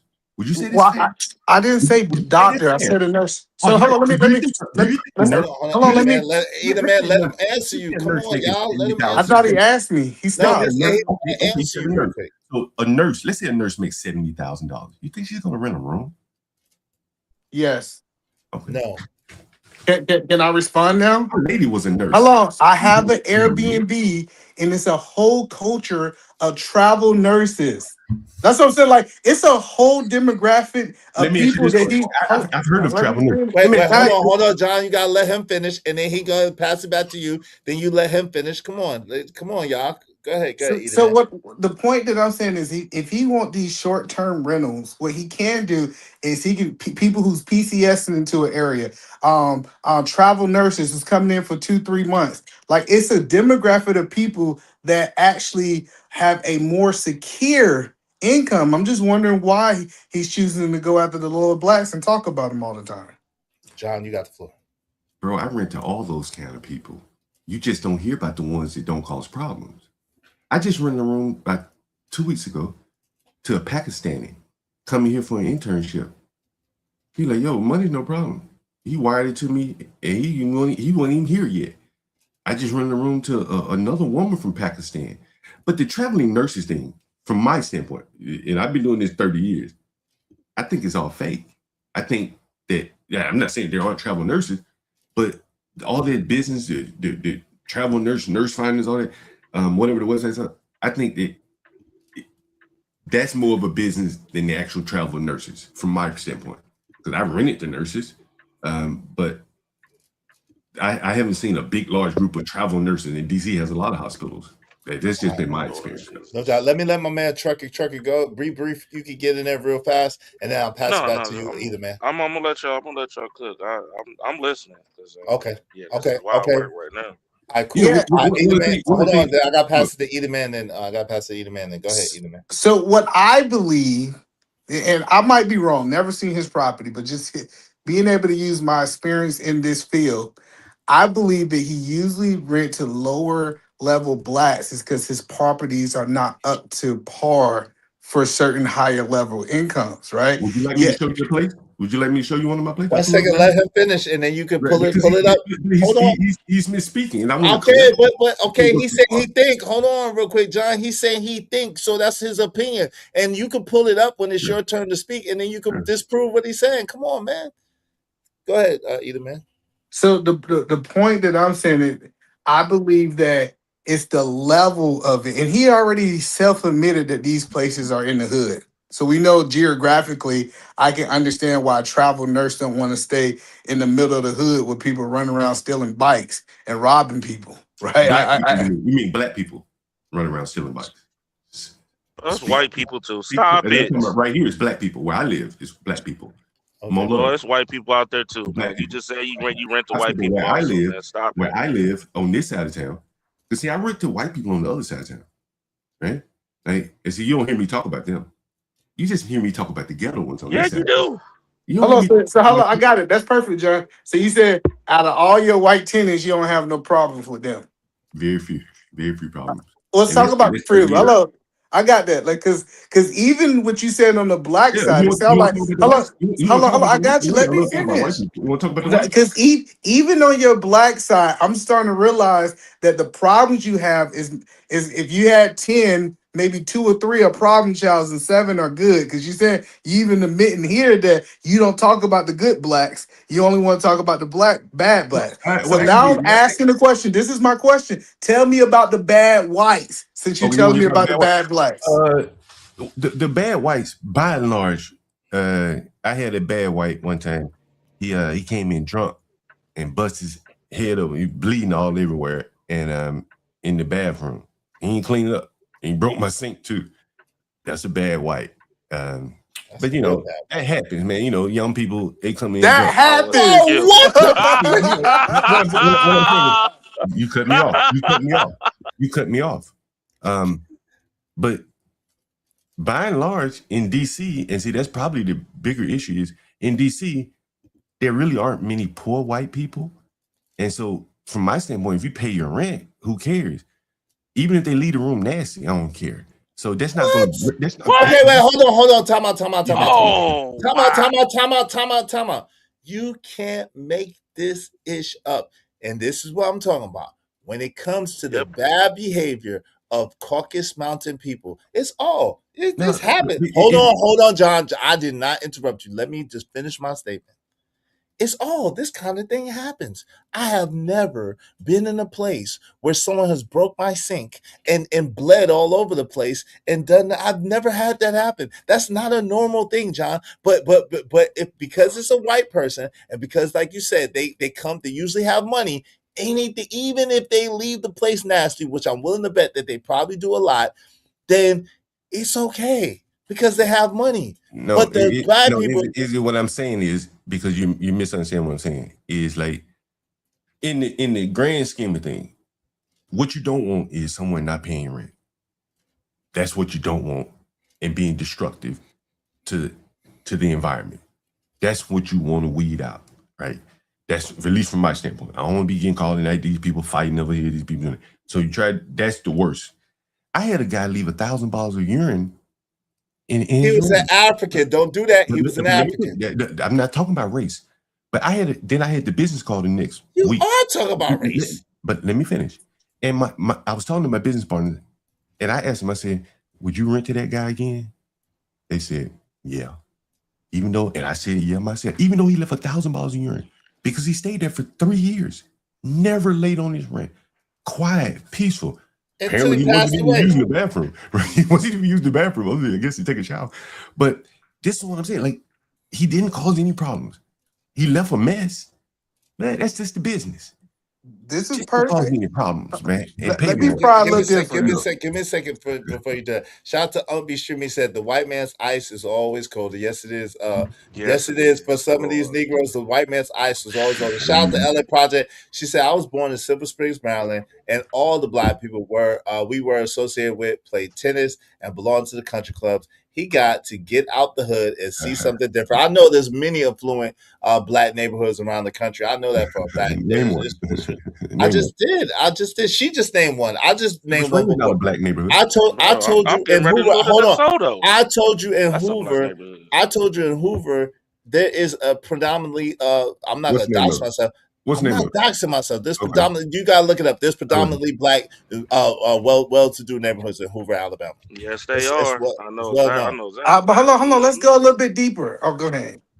I'm Shout out to Acid Bath. It's a white. Listen, Acid Bath. It was an African. He now is not about race, but he tried to put it on black people. It was an African. Hold on, John. Let me finish. Hold on. Don't cut me off. It was an African for Sierra Leone. He wasn't even from the Congo or some shit. It wasn't us. It was an African. But any other time, you literally just did, John. Do you listen to what I said was he was a good tenant. You asked me about tenants and stuff like that. And so I'm saying, but when I said that it was an African, you said this is not about race. Right. I'm saying because a lot of the tenants leave the place nasty. So if I was, that's just par for the course. But just don't call me problems. But why do you always bring up the urine problems as if it was on us? But you bring it as an attack on us. No, what I'm saying is it's an extreme example of someone being dirty, but you would still rent to them again. That's what I'm saying. Right? So being dirty is not that big of a deal for me. Cole said Palmer Woods, Sherman Forest, Boston, Edison, and Indian Village, all in Detroit, all affluent and mostly black areas. Okay, go ahead. Hello. I want to dig it deeper. Y'all trying to let John out. So you gave us one, the guy who messed up your bathroom and bled everywhere. Yeah. Give me another one. Broke his sink too, either, man. Yeah, I think he broke the sink. He definitely broke the sink. You think he broke the sink? I want to give you he broke the sink. I want to give that one to you. It was all white people over there. It was somebody white that broke the sink. Right? Okay. So give me another one. I had another white guy. This was probably 3 or 4 months ago. He threw up in the sink in the bathroom, and he probably checked out and didn't clean it up. And so someone wrote me a text message. They were like, "Yo, someone vomited." You know, again, these young white boys, they go out drinking and shit. He came in, threw up, I guess, in the sink, and he ain't cleaned that shit up. That's right off the top of my head. I remember that. That was recently. Give me Another another. one. This is you in rare Let form. me see if I can give you another one. Yeah, let's see. You put me on the spot here. A white person. What did a white person do? Did you have any violent white people that was violent? Yeah. I mean, I've never had a violent white person. No, Huh? no, I've never had that. they always been peaceful. Are you sure about that? I'm not. I mean, they've been peaceful inside the home. They never went to prison for any violence. You know, after they left or while they were there. These are my tenants, Lord, right? This is my experience. You know. So you keep up with your tenants after they leave? No. What I'm saying is, while they were there, I ain't ever hear anything about them committing violence. You know, where they had to go to jail, or anything, or you know, towards me. The bigger thing, honestly, the young blacks will get violent. Not even just the young ones. They will get violent towards. That's perfect. But give me another white one. I want to hear about all your bad, because you told me all the bad about black people. I want to know what the. I'm thinking, and I'm about out here. Keep thinking though. I want you to think hard. I know it's in the back of your mind. A bad white person. A bad white person that comes to mind recently. Let me see. Shout out to Irby Fatal. What's up, Irby? Yes, disgusting. What's up, Dollar Washer? A bad white person. I'm trying to think. So all of your white, why you think? Let me ask a question. So you never had a white person not pay you rent? I'm sure I have. Let's talk about that. I want to talk about that. Let's talk about that. What's up, Keon? Well, you don't want to talk about this, so you might want to ask him. Oh no! We definitely want to talk about it. I want to know about the white people who didn't pay their weekly rent. They leave. You go to them and say, "Yo, man, you ain't got the rent." No, I ain't got it. I lost my job, whatever. But that's so rare because white people that I've rented to typically have a stronger support network. They got brother, father, mother, cousin, uncle. They have a better access to the job market. That they don't suffer those gaps, and then they have a little bit better future time orientation. You'll see, like I'll see the blacks. Like a lot of times, I go in a black person's house, and he have shoe boxes, and I'm like, damn, my rent is in the shoe boxes. Like he's bought all these shoes. He got. Oh, that's perfect. So when you go into the white people houses, tell me what you see. So I don't see a lot of lottery tickets. I don't see a lot of them smoking reefer the way that blacks do. No, but what do you see? I want to know exactly what you see. Boy, I would say this shit is hilarious. I would say clean. It's just decent. Oh, now they clean. Now they clean. You a goddamn lie. You's a goddamn lie. White people are some of the nastiest motherfuckers on the face of the planet. I know you freaking lying. You admitted they was dirty and now they clean. Now they clean. I know you freaking lying. On my properties. White people do not keep stuff clean all the time. I know you freaking lying. Now I will say this. I don't know how they keep their rooms because I'm not going in their rooms while they're there. You go afterwards. You said even if they keep it nasty. Come on, John. Okay, that's what I'm saying. Like, I just want you to be 100. Be 100 one time. He can't. Hey, Is gonna delete this. Listen, he gonna delete this stream. Don't worry about it being up. Just be 100. We gonna send in some money to delete the stream so you can question. How do they keep? This is how I'm thinking. When I go into houses when they're white people, I'm usually not going in their rooms. So I'm looking in the common areas, bathroom, kitchen. Generally, it's decent. Now, when I go in the black areas, and this is why I come up with the term tragedy of the. I didn't come up with this tragedy of the commons. Like they're not going to keep the common areas clean. There may be one person that's clean. There may be two people that clean, but they're not going to clean up after that one bad person. Most people aren't going to do that, but it'll just go a little bit to the extreme with the black people. That's just been my experience. Okay, hold on real quick. But listen, John, you literally just said even when they leave the room nasty. So that would imply, again, if you're a listening person, that there's been people who have left your rooms nasty. So that means that there's white people that have left your rooms nasty. In my experience with white people is there's a lot more nasty white people that don't really clean up behind themselves. They don't wash with washcloths. They kind of, they ain't really the most cleanly people. That's my experience with white folks. Now there's some clean white folks, but the majority of them that I know of, they're not neat, they're not clean, and they don't really clean after themselves that well. They just don't. I ain't gonna argue that point. I don't know. Right, but when they leave, that their place is a mess, and then you try to rationalize. Hold on, no, but a lot of them. But then you try to rationalize. Okay, hold on, but then you tried to rationalize that and say that when most people leave, their place is a mess. I mean, most people aren't gonna like this thing about when you go to a hotel. Most people probably don't clean up the hotel and make up the I room. do. Okay, I do. Okay, but most people don't leave the hotel in the condition that they found it. The bed made, thing like that. If you do, kudos to you. Most people don't do that. So it then becomes a sliding scale of, well, how dirty were you? Did you have like food on the floor, or did you just have a pile of trash in the trash bag? But we moved it. Hold on, no, don't let's move. No. Just real quick. Shout out to JD 1975. Thank you, JD. Y'all be like JD 1975. Support the daggone show. I know this is entertaining. I know y'all having a good time. Support the show. Everybody throw $5 at us. Keep our show going on. What's up, Cynical One? And what's going on, Irby Fader? Welcome to the show, y'all. Good to see y'all. I listen really good. He said, when I enter into the blacks' rooms, I see shoe boxes. I see my rent over in the corner. That's what he said. That's what he said. My question, John, why are you entering these black folks' rooms and not entering these white people rooms? Good question. And I'm going to answer the question. Hopefully you can understand. Typically, when I'm entering the black people room, the context that I was speaking of is, I'm going in their room when they typically left. They couldn't pay their rent. They were behind on rent, and they leave. And then you look over at what were they spending their money on. You see Air Jordans. You see lottery tickets. You see, and I'm not judging any of that, but it's priorities.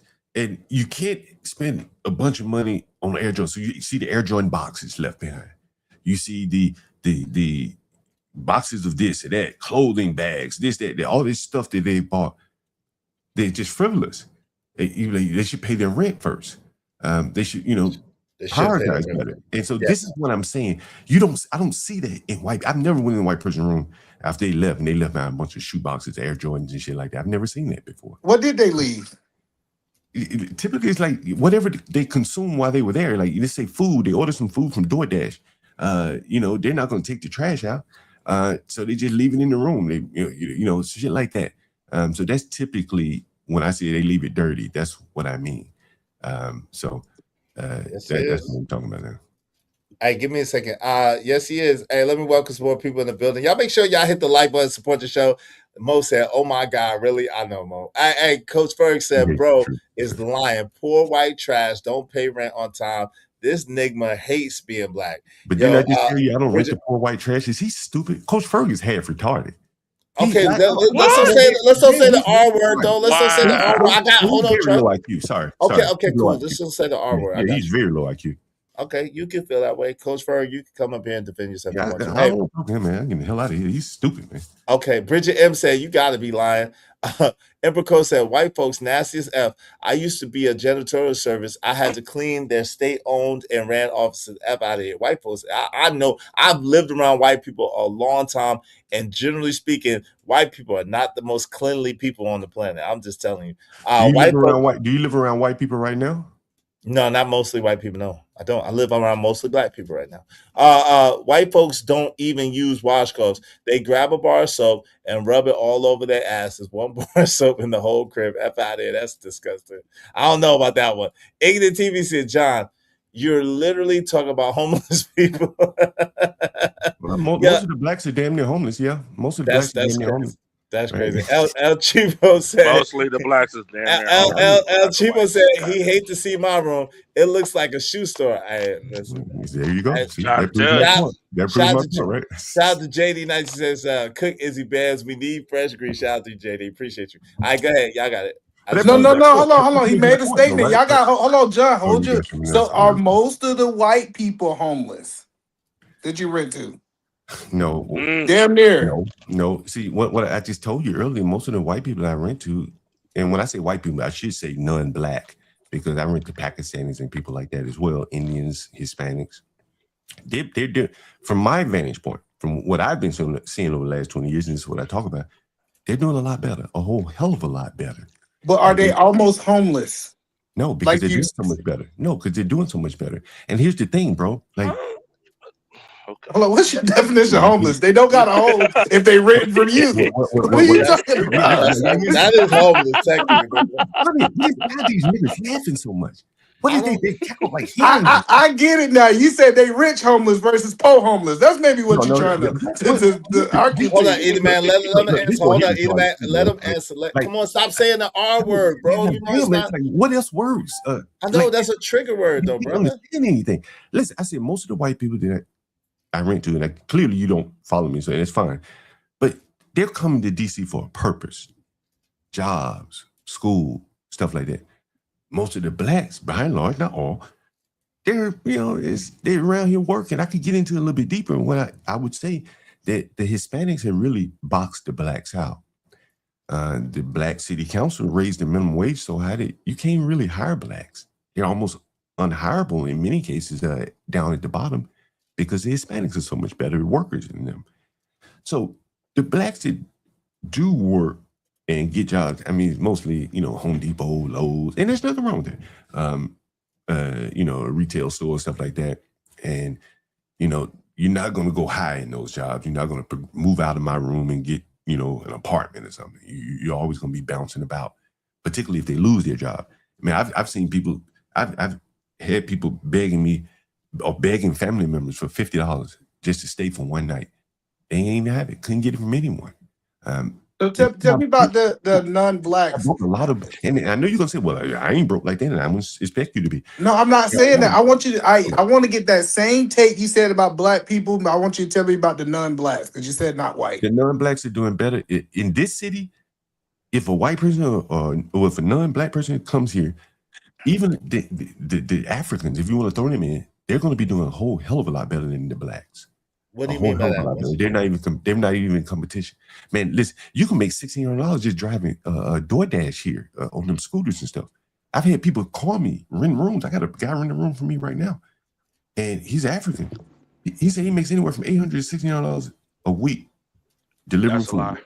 Well, okay, maybe he's lying. Why is it a lot, Trucker? It might not be a lot. They don't because it might be true in DC. It might be exaggerated. Maybe hold on, I'm gonna tell you why it's a lot. Right, but again, I've heard, but he's not the only one that's told me that, because again, I take a lot of these calls live on the stream, and they'll tell you that they can make a hell of a lot of money driving Uber, and they seemingly not Uber but DoorDash. I mean, seemingly they must be able to do it because they're always able to pay their rent.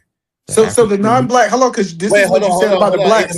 Either man, hold on, either man, let Trucker get in there for a second. If Trucker, why you say it's not true?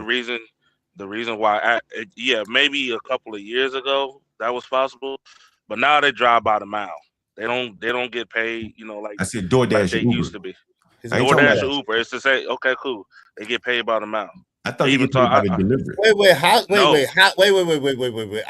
They get paid by the mile. Trucker, I don't know about that. That doesn't even make sense. No, I'm serious. They do. Trucker with DoorDash. Hold on, Trucker with DoorDash. That does not make sense that they would get paid by the mile. That like it would make sense that they get paid by the delivery. I know some people that do DoorDash. They get paid by the delivery, Trucker, not by the mile. No, and I know some people too, and that's why I said that's why I'm saying what I'm saying. Keon said they get paid by the delivery. We talking about delivering food, bro. Like it's by the delivery. It's not by the mile, bro. Yeah, no, the car would be by the mile. Yeah, I have a friend in Atlanta. He did Atlanta airport. He made about $2,000 a week. But let me explain something to you. What kind of car you got? Let me explain something to you. Like, and this is what I've been seeing over the last 5 or 10 years. This is why I said the immigrant groups are really beating the hell out of the blacks, and that's one example. In these inner cities, man, Americans and blacks, we're Americans. We're oriented to drive a car. You hear how many people criticize me for riding a bike? But the only way you can make that kind of money on that DoorDash stuff is by bike. You can't do it in cars. That's how the immigrants get into the bag. You see them in the inner city, man. They zooming past you on these bikes. They're making money. You can't do that in a car. And Why not? because think of you got to find parking, right? You got, wherever you go, you got to find parking, right?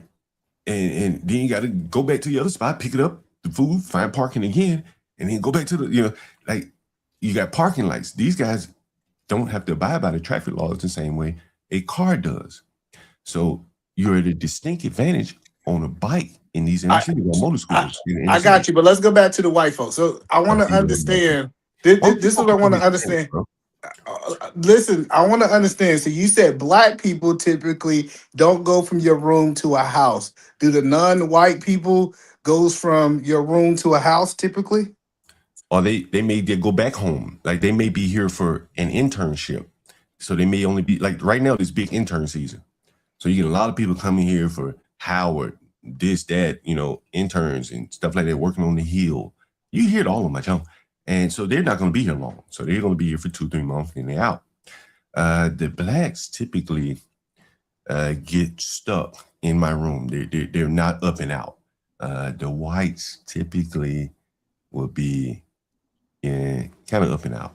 Or they'll up to a bigger unit that I may have, something like that. I got you. So the non-blacks, right? How long do they typically stay in your room? It varies, man. I've never looked. Well, because I'm listening to, like, I listen really well, and you gave us a story of a non-black who left urine, and you said that he stayed there for 2 years, 3 years, right? 3 years, 3 years. Yeah. So I'm listening to these stories. I think that these non-blacks, because you told me to take it off white, these non-blacks are staying in your property a lot longer. Maybe just because you like them, it don't seem that long. It very well could be, because I have had some long non-black tenants. I've had a Hispanic tenant. I've had an Arab tenant, probably 10 years now. So they're staying individually. That's a long time to have a tenant. No, but it sounds like most of your tenants are minorities. Then they're just non-black. Like you don't have no white people staying there, really. Yeah, I do. Well, he does, but they're different side of town. As you start to bring it up, though, in total, you might be right. Most of my tenants are non-black. That's very interesting. It's very, very interesting that you mentioned that, because that would say to me that they're boxing out the blacks. There's a finite amount of housing, and the non-blacks are doing better. They're the ones that won't get out here driving these scooters and shit. I've rented to 2 or 3 of them in the last. I think what it is they have no choice. Because it sounds like the people you're talking about. They typically, it's hard to find. Like, to me, if you tell me you're gonna be in town for 3 months, I'm not renting to you. So it sounds like you got a real niche type of place. Yeah. Well, this is Washington D.C. You know where I am, right? I got that. I'm not. Listen, it's a very popular city, right? I'm never gonna knock how a man make money, right? Why would you knock it? You can't knock it. No. Listen, what I was trying to understand is, what is the demographic? I was asking these questions for a purpose. I wanted to understand what's the demographic of people that you're renting to. And it's typically people that are not stable. You look for unstable people. You see, that's why I think I think the blacks transition. The blacks are unstable. The other people are not unstable. I think that hurts you to hear that, but that is the case. So how are they not unstable? Because their transition is more of a transition situation, a temporary transition. My thought is that, you see, I heard you say something earlier, and I wanted to address that. You said the black unemployment rate is 6%, but that doesn't count people that have given up looking for work. You do understand that, right? And I would say that a lot of young blacks have given up the even looking for work, and so the immigrant groups they're able to find work primarily because they have typically, like I have one tenant, he's Arab or Egyptian or something. He works. Yeah, right. I got one second, man. But I just don't see like that black pipeline of employment. I'm not saying that some of them don't have good jobs, but by and large, they're just playing hot potato with jobs, in my opinion. I know a lot of black people, and most of them work. I don't know a whole bunch of black. I didn't say they don't work. Hold on, John. Y'all gotta let each other finish. Shout out to Keon. What's up, Keon? Y'all gotta let each other finish. Go ahead. So most black people work. Now, are you I'm not saying that they have careers because it sounds like that's what you're saying that black people don't have careers. They might work for one place for 5 years, go to a different place for another 5 years, Or but they're 5 months. working. Don't So say you, 5 years, 5 months sometimes. You know, but you would say the majority. What? Hold on, the majority of your tenants. Hold on, we're gonna dive. So the majority of your tenants that are black only have jobs for 5 months. I don't know what's the average length of time, but it's not 5 years. Just guess. No, guess. Because you purposely said 5 months. So I'm trying to figure out where that number came from. You purposely said 5 years. I know, because I think. Are you being stupid or obtuse on purpose? Is I'm out educating you, so you gotta start attacking me? I don't know what the number is, but I know it ain't 5 years. Why the hell did you say 5 years? See, you try to play like you stupid, nigga. Like, man, you should smoke. What's the heart? Wait, the heart ER. Yeah, come on with the heart ER. You stupid nigga down or something. Like, what's the heart ER? I'm trying John, I'm just asking you questions. Why are you getting offended? Because I don't like to talk to you stupid black ass. You ask me stupid ass questions. You want to keep talking to me about white people. Focus on blacks, nigger. Stop talking. Wait, stop with the hard ER, man. Yeah, come on, man. I can't. People here, boy. You hear me, boy? Don't mention white people no more. Any question you want to ask me, boy? Don't make it have to do anything white people. You love white people. Nah. You love white people. We're gonna talk about these white people. We're gonna talk about the white people today. Nothing about white people, boy. Nah, you're a subject. Hold on, either man. He's a subject matter expert on white people. So we got to ask you. Let him talk about white people. Don't ask me nothing about. No, you're a subject matter expert on white people. Yes, you are. Yes, you are. But Izzy, I'm from the South. Him saying these racist slurs don't affect me. So let's get back to white people. He had his eye. All right, give me a second. Let me hold on real quick before you get back to white people. Hey, CJ Brooks, thank you, CJ Brooks, facts and receipt. She said, was that your mom's house, John? Just curious. Thank you very much. She said, was that your mom's house? I guess that you my mama moved up here and lived in one of my houses from Alabama. Shout out to that. So I hope that answers your question, right? Shout out to that. Appreciate you. Izzy asked John to name one positive thing about the black. I tried that last time. Football real well. I like it. When I used to watch football, I used to love watching blacks play football. How about that? That's the only thing. I got you. Hello. So he want to talk about the black. He do want to talk about the black. So let me ask him a black question so he can feel that I'm balanced. Yeah, right? About white people, man. I'm gonna ask you some white questions still, but I want to ask you a black question first. So tell me about white people. So tell me, let's talk about the black. Because you worship white people. That's why. Fascinated with me in my worship. Yeah, because your fascination. It's fascinating to see a person that worships someone outside of themselves. It's fascinating. Well, okay, let's talk about white people then, because that's what really, because he can't really focus on himself because blacks are so disgusting. He don't want to talk about blacks. So just go ahead and focus on white people then. Let's talk about blacks for a little while, because I want you to calm down. I see that I triggered something inside you, and I want to bring you back to earth. Let me bring you back. Yeah, you're stupidity. All right, so let me ask you about some. You said black people. So tell me about your best black tenant. Best black tenant. Let me think. I've had so many good tenants. So many good black tenants. Yeah, ding. I've had some good black tenants. Tell us all those stories. I want to hear about the good blacks. Yeah, let's hear about the good blacks. It's I'm trying to think of a good black tenant that that just sticks out, because again, most tenants just come and go. They're not memorable. It's like, tell me about a good day you had. So I'm trying to think. I don't know, any of them that pay their rent and just leave and go. I mean, I'm thinking in the past. I got a good tenant right now, black man, the man that was assaulted by the young black. He's such a good tenant that he was so scared of that young black, but he wouldn't leave. He wouldn't move out. Most people would move, being assaulted in the house with a black. But luckily he was living in a black neighborhood, and he was able to go 2 doors up and spend the night, a couple of nights there. He never even told me that the man attacked him until I put the black, I was calling me N-word, until I put the black man out. And he said, "Thank you, Mr. John, for putting him out, because that black man attacked me over him clogging up the tub." And the old man doesn't even have any hair.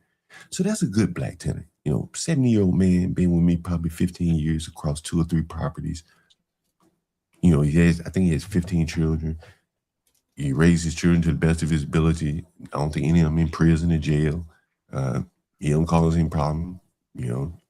So it's fair to say, But so it's fair to say the majority of your black tenants are good. They're just not memorable. see, if you're good, you're not going to be memorable, right? That's how this business works. Like if you go into McDonald's and order your food and pay for it, you're a good customer.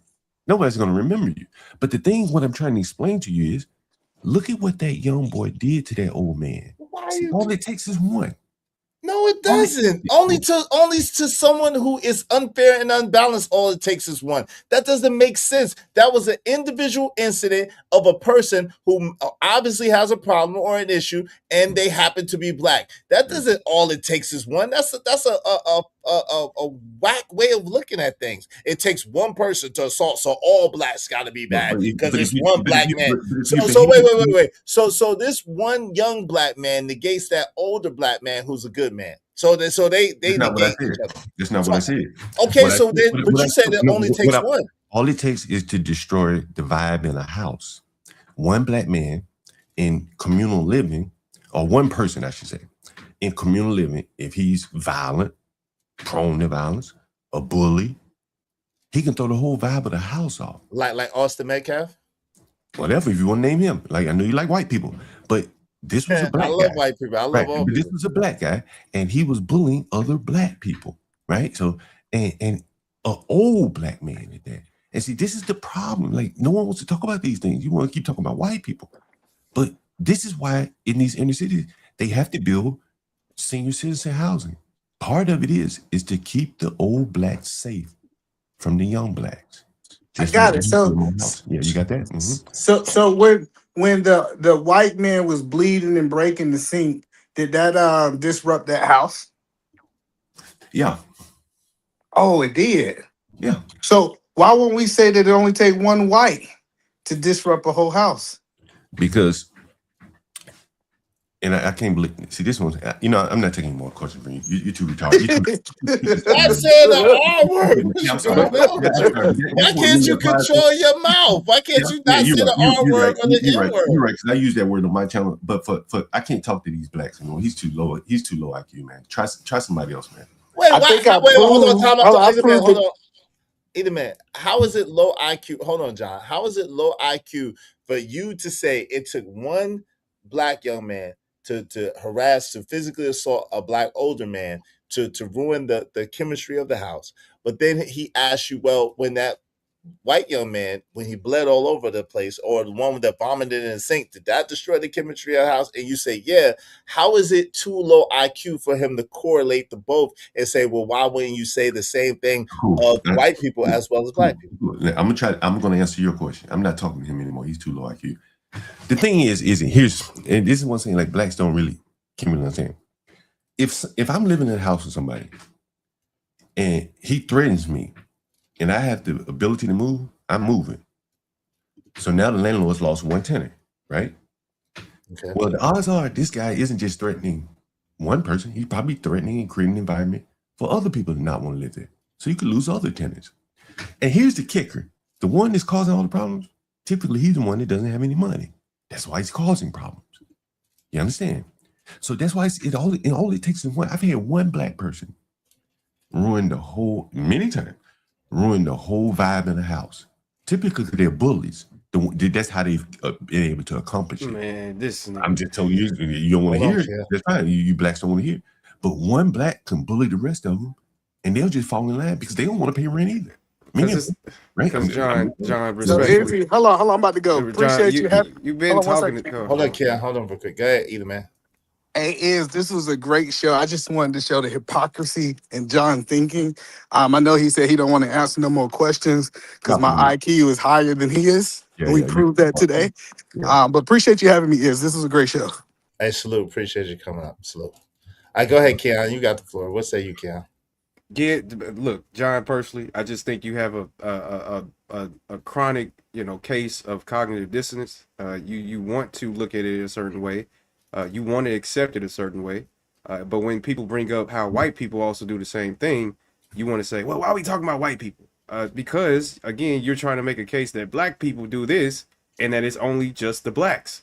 So yes, a high IQ response would be to ask you, well, the other people also do this. So why are you hyper focusing on just black people? So honestly, you can't get frustrated. You do it to yourself, in my opinion. If you bring it up only black people and how they have so many problems, I would think the next response from somebody is, well, white people do this too. But go ahead. You so low IQ. For you, I want you to type your question in the chat, and I'll only respond to you if you type it in the You chat. so low IQ that you don't understand that I didn't even ask a question. Where did I ask a question with your high IQ? I made a statement. Right, okay. If you got a statement or anything to say to me, write it out in the chat. I'm cool. You don't own nothing around here, so I don't even know why you saying that. Like I'm actually going to do what you say. Don't It's crazy. Why? Because I'm not even going to lower myself to talk to you, you low IQ black. That's what's up. But like I said, John, right? It's just a cognitive dissonance thing. It's the fact that you want to accept it. It's the fact that you want to look at it that way, and that's why we're here. There's nothing wrong with it. Honestly, you don't even have to respond to me if you're so upset. If you're so mad and so low IQ that you don't have an answer. That word out in the chat. Cognitive dissonance. Cognitive dissonance. You said what? Right in the chat. Right here in the chat. I could just spell it. COGNITIVEDISSONANANCE. That's it. Like, what are we talking about? He spelled it right. He spelled it right, John. There you go. He spelled it right. Spell it one more time. The fact that you think that spelling means that you have a high IQ is absolutely just this is the slowest thing in the world. I told you, type it in chat. Do you know what cognitive dissonance mean? What does that mean, John? Do you know what that means? Can you give me the definition of the word? Or technically the phrase? Type it in the chat. Don't talk to me. Tell me the definition since you have such a high IQ. What does that mean, John? Okay then. So I thought. Hey, Keon, I'm gonna be honest with y'all. I know it was funny, but it's just a waste of time, bro. At the end of the day, like no matter what, you could be a billionaire, and if you black, guess what? To him, you's a black. You's a black, no matter what you do, where you live. Well, you are black. You already got the assumption that you think you're the worst. You think you're the worst case Hold scenario. on, John. Let Trucker finish. Come on, John, man. Stop being rude. I have a high IQ, John. Dang. It's worst case scenario with blacks with John, bro. At the end of the day, dog, you could be helping the elderly, and in his eyes, you still ain't shit because you're black. You know what I'm saying? It don't matter, man. It really don't. That's why I say like it's just a waste of conversation, bro. You know, like, you can put that. God can tell that nigga, hey, tell that man, hey, listen, bro. Black people #1 at the end of the day. He gonna listen. He pulling out swords and knives against God at that point. Like it's a dead conversation. It's been a dead conversation. Like he came up with every excuse because he always said black people come up with excuses, but he sure enough came up with 1,000 excuses for these white folks, their destruction and the whole 9 yards, and giving them grace and excuses about how. Like, come on, man. We hear time and time again. Yeah. Hey, what kind of work do you do? Do you work for white people? I'm an owner operator, sir. I own my own business. Okay. Are your customers white? Nope. Mostly black. Your customers are mostly white. What about the supplies and things like that you buy? Are your suppliers, vendors white?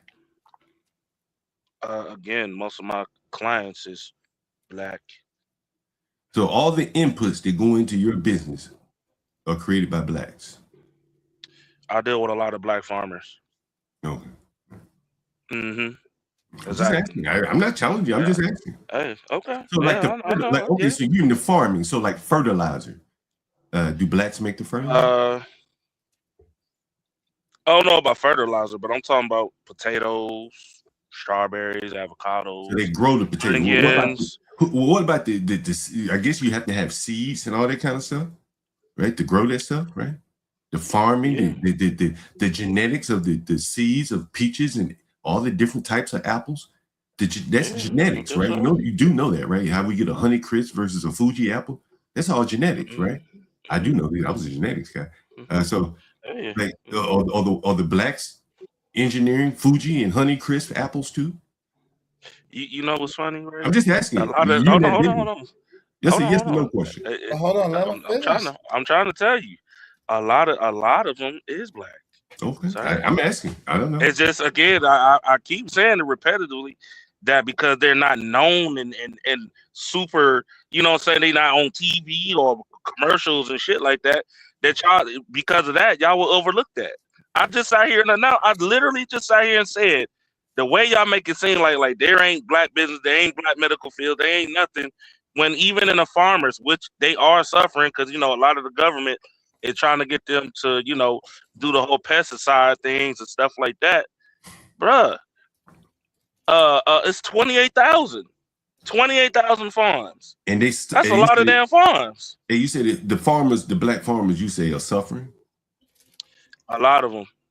A Why? lot of them are Why? suffering Why? because of, because of the white man Oh, trying to tell them oh.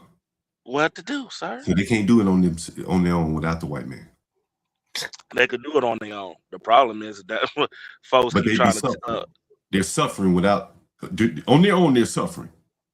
No, Correct? it's they not not what he's hold saying. up. See, Are they see, suffering here right we now? go. Are they See suffering? again. You say they're Not on their suffering, right? own. Not Again. on their See own. again. But Not they're on their suffering own right now, because right? of government Listen, regulations and government regulations and different things that's been put in to bruh. squeeze out the black farmer. Okay, That's so what they're Yeah, suffering. Whatever it's they're the not case may no, be, suffering on their whatever the own. case may be, they're suffering. Correct? mm, You've been saying all mm-hmm. day they're suffering, Yeah, he said that. right? Yeah, Right? yes. And so I'm trying to get to the bottom of it. Like, what could get them out of this rut that they're in? What do you think would get them out of the rut? These black ass farmers you talking about?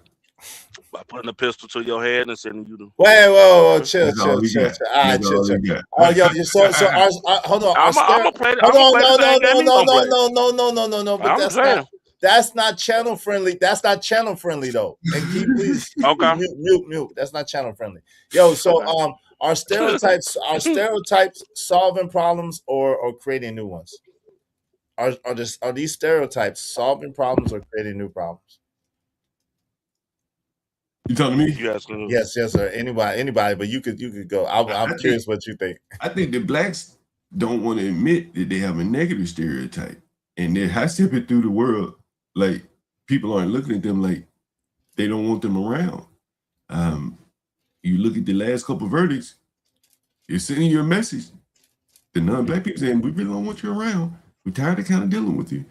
You can read between the lines on it. Look how fast they came to the conclusion on Carmelo Anthony and sent him off the road, 35 years. No How does question. that help? How does that help you being a black Oh, appearing being a black appearing person, right? How hmm? does that help you, and why would you bask in that and celebrate that and act as if that's Well, something that's beneficial you, to you would have to hope that something rings a bell in these young blacks' head, not be committing violence, like one-time violence like that. Like, something right? has to go off in the head, or you just keep committing the violence and going to prison, one of the two. But you hope something goes off in your head, man. Like, you just can't Hey, keep it. John.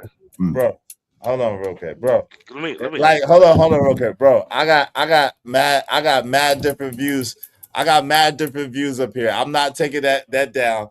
So that's hilarious. I got mad different views. I could go over there with the green screeners right over there. I could go over there with the X-Men background. I could go over here with my collectibles background. I got mad different views. I just happen to like this view right now.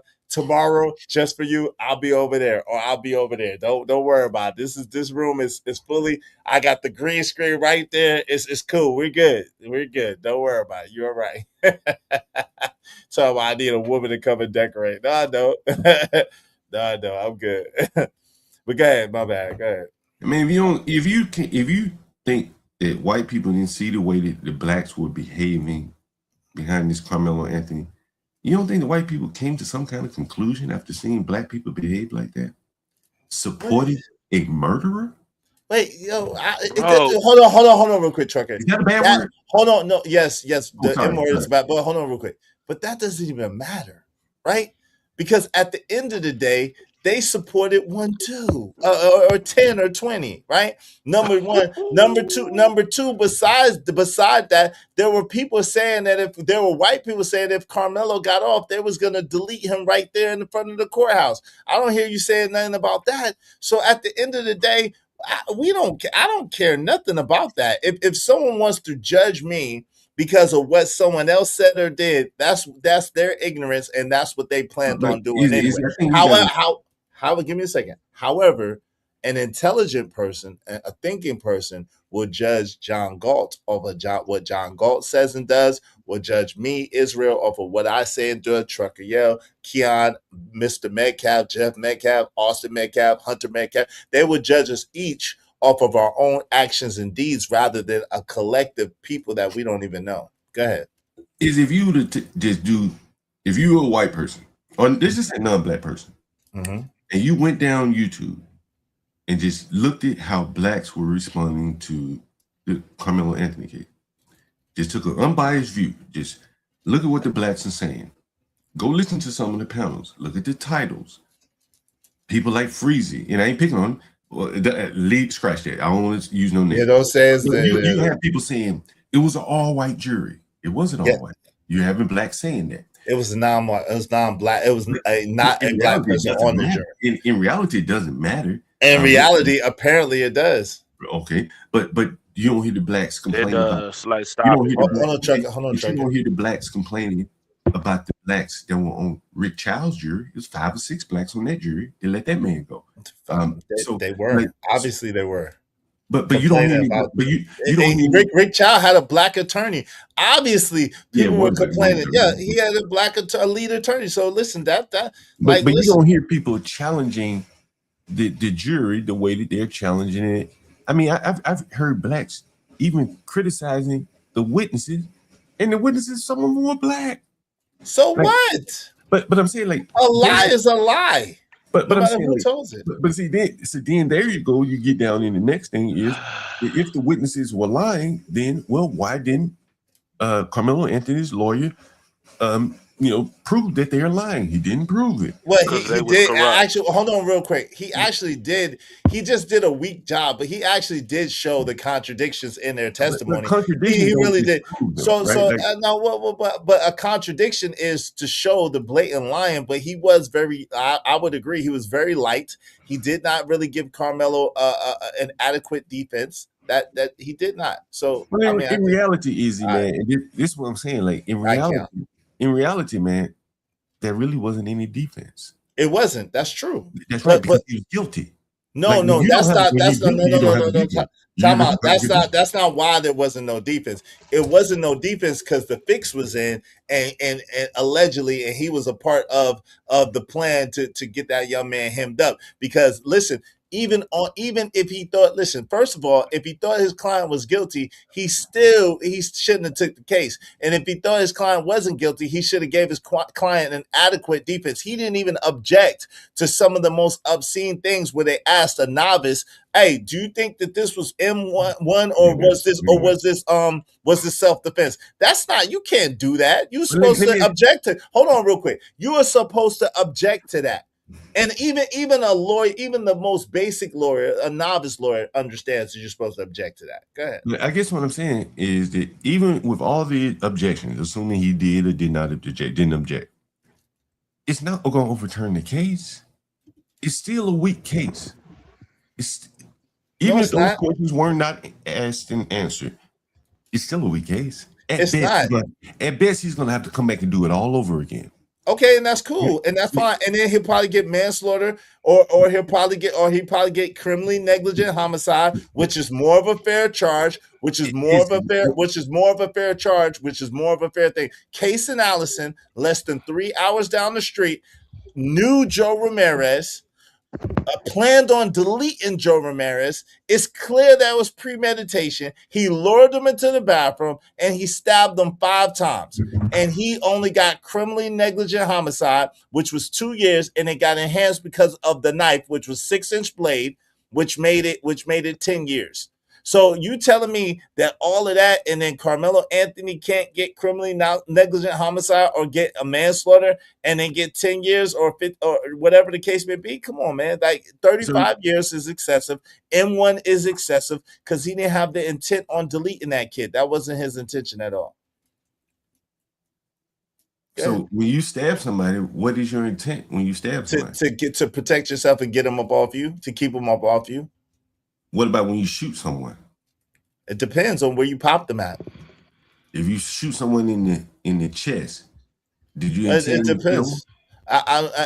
That's I don't know about that. That's circumstantial. I'm not sure about that. It just If depends. you shot somebody in the chest, sometimes yes, and sometimes no. It just if you depends. deliberately shot somebody in the chest, what would they charge you with? If he Well, didn't die, that's a different thing. That's a but when the different person thing. didn't die, what would they charge you with?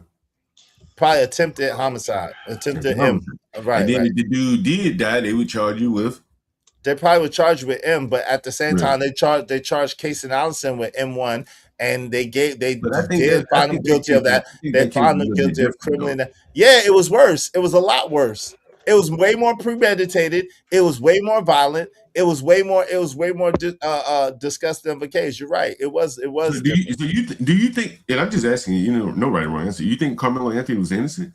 No, I don't think he was innocent. I think that he didn't intend on deleting Austin Metcalf. I don't think he was innocent though, because someone lost their life. There's no such thing as innocent. Why do you think he brought a knife? He didn't. He brought a tool. Because everybody carries those. That's why. Everybody has that. It's a 3.5. It was a utility tool. A 3.5-inch blade is a utility tool. It's not because that's why he wasn't even charged with it, because it's not even considered a weapon or a knife. It's a utility tool. And where did you read that in the testimony? I read that. Yeah, I read that by state statute and state law. I'm talking about the evidence. You heard that he had a tool and not a knife. No, what I'm saying to you is what I'm saying to you. That's what I'm asking. Was it a knife? What I'm saying to you is that it was not illegal for him to have. It was not illegal for him. I'm not arguing legality. I'm just saying, was it a knife? No, it was a tool. And you read that in the testimony. No, yo, listen. At the end of the day, well, hold on. This is the thing. We can't both agree that he had a horrible defense and then talk about anything the prosecution laid forth, because at the end of the day, his defense was supposed to let it be plain and known that, listen, by state statute, anything under a 5.5-inch blade is not considered a weapon and not considered a knife. It's actually considered a tool. It was only a 5.5-inch blade. So which stands to the reason, why did he have it? Well, he had it because everybody has those. They sell them in a gas station. And it's not illegal for him to have. That's why he had it. Let me ask you this. Was it against the school rules to have it? No, it wasn't. No, it wasn't. Obviously, because he was able to have it. You do know that there was testimony saying that it was against school policy. No, I do. And I also know that they came up with a police officer. Again, you cannot talk about anything that the prosecution presented if you admit that the defense did a horrible job of defending him. Because if I was his defense attorney, the first thing I would have did was establish that, hey, by Texas statute, this is not considered a knife. This is not considered a weapon. Then I would have showed that, hold on real quick. Then I would have showed that by that post that was up there, even the post that was up there by the ISD, that wouldn't be considered a weapon under there. That's why he wasn't charged with it. He wasn't charged with it. Okay. He wasn't charged with. Was he charged with it, John? Was he charged with a weapon? No. Okay, there you go. So if he wasn't charged with a weapon, that should let you know all you need to know right there. That it was a knife, is it? Say what? Keon is saying it was a knife. I don't care what Keon says. That doesn't matter. Hold on, Trucker. I don't need no help. Give me a second. No, I was going to ask a question. That's it. Okay, go ahead real fast. What's the question, bro? Hey, John, I'm asking you to answer this honestly. Have there been many cases of false testimony against black folks? I guess. I'm assuming, yeah. I'm sure. Hell yeah. You know what? The classic example was me. A black lady lied on me in court. So yeah, hell yeah. I'm one of them. Okay, so shout out to Freedom 499. John, answer this.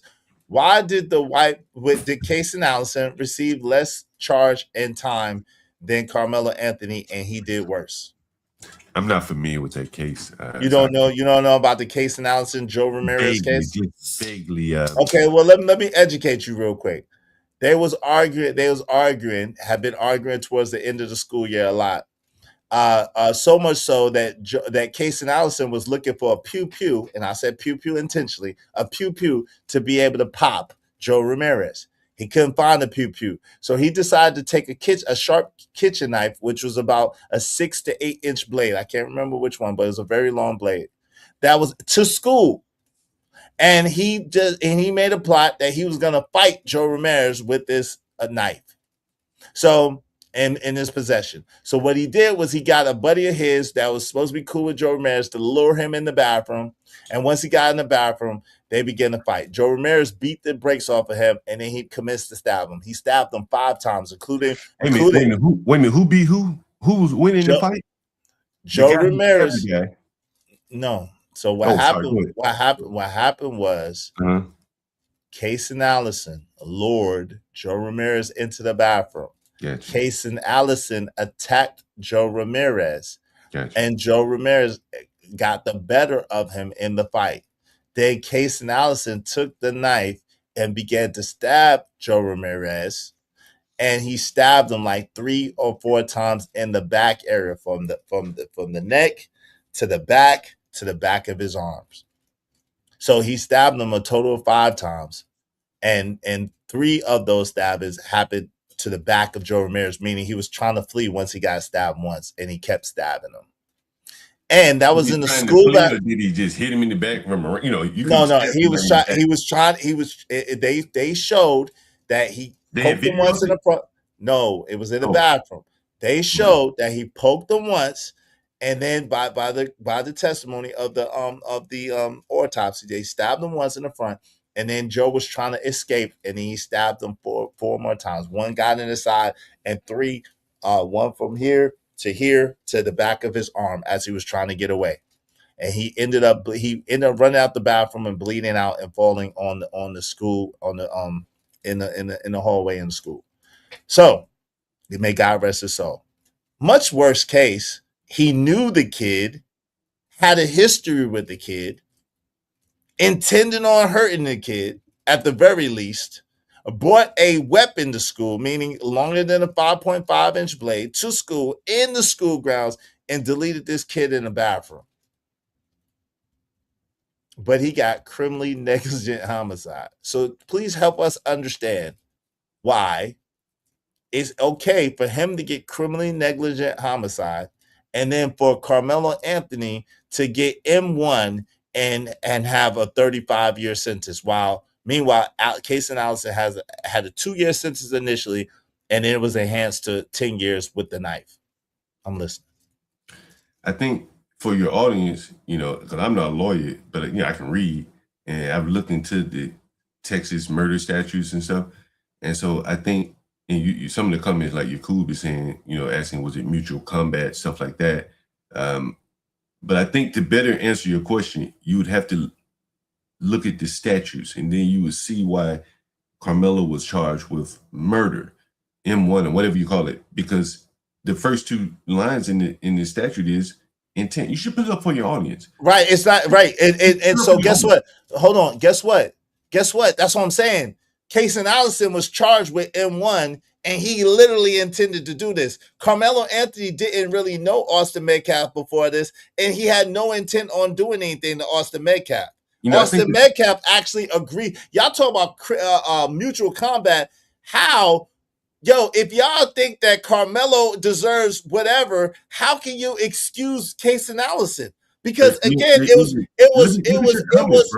was more. Hold on. It was multiple. No more than hold on. It was multiple people coming at Carmelo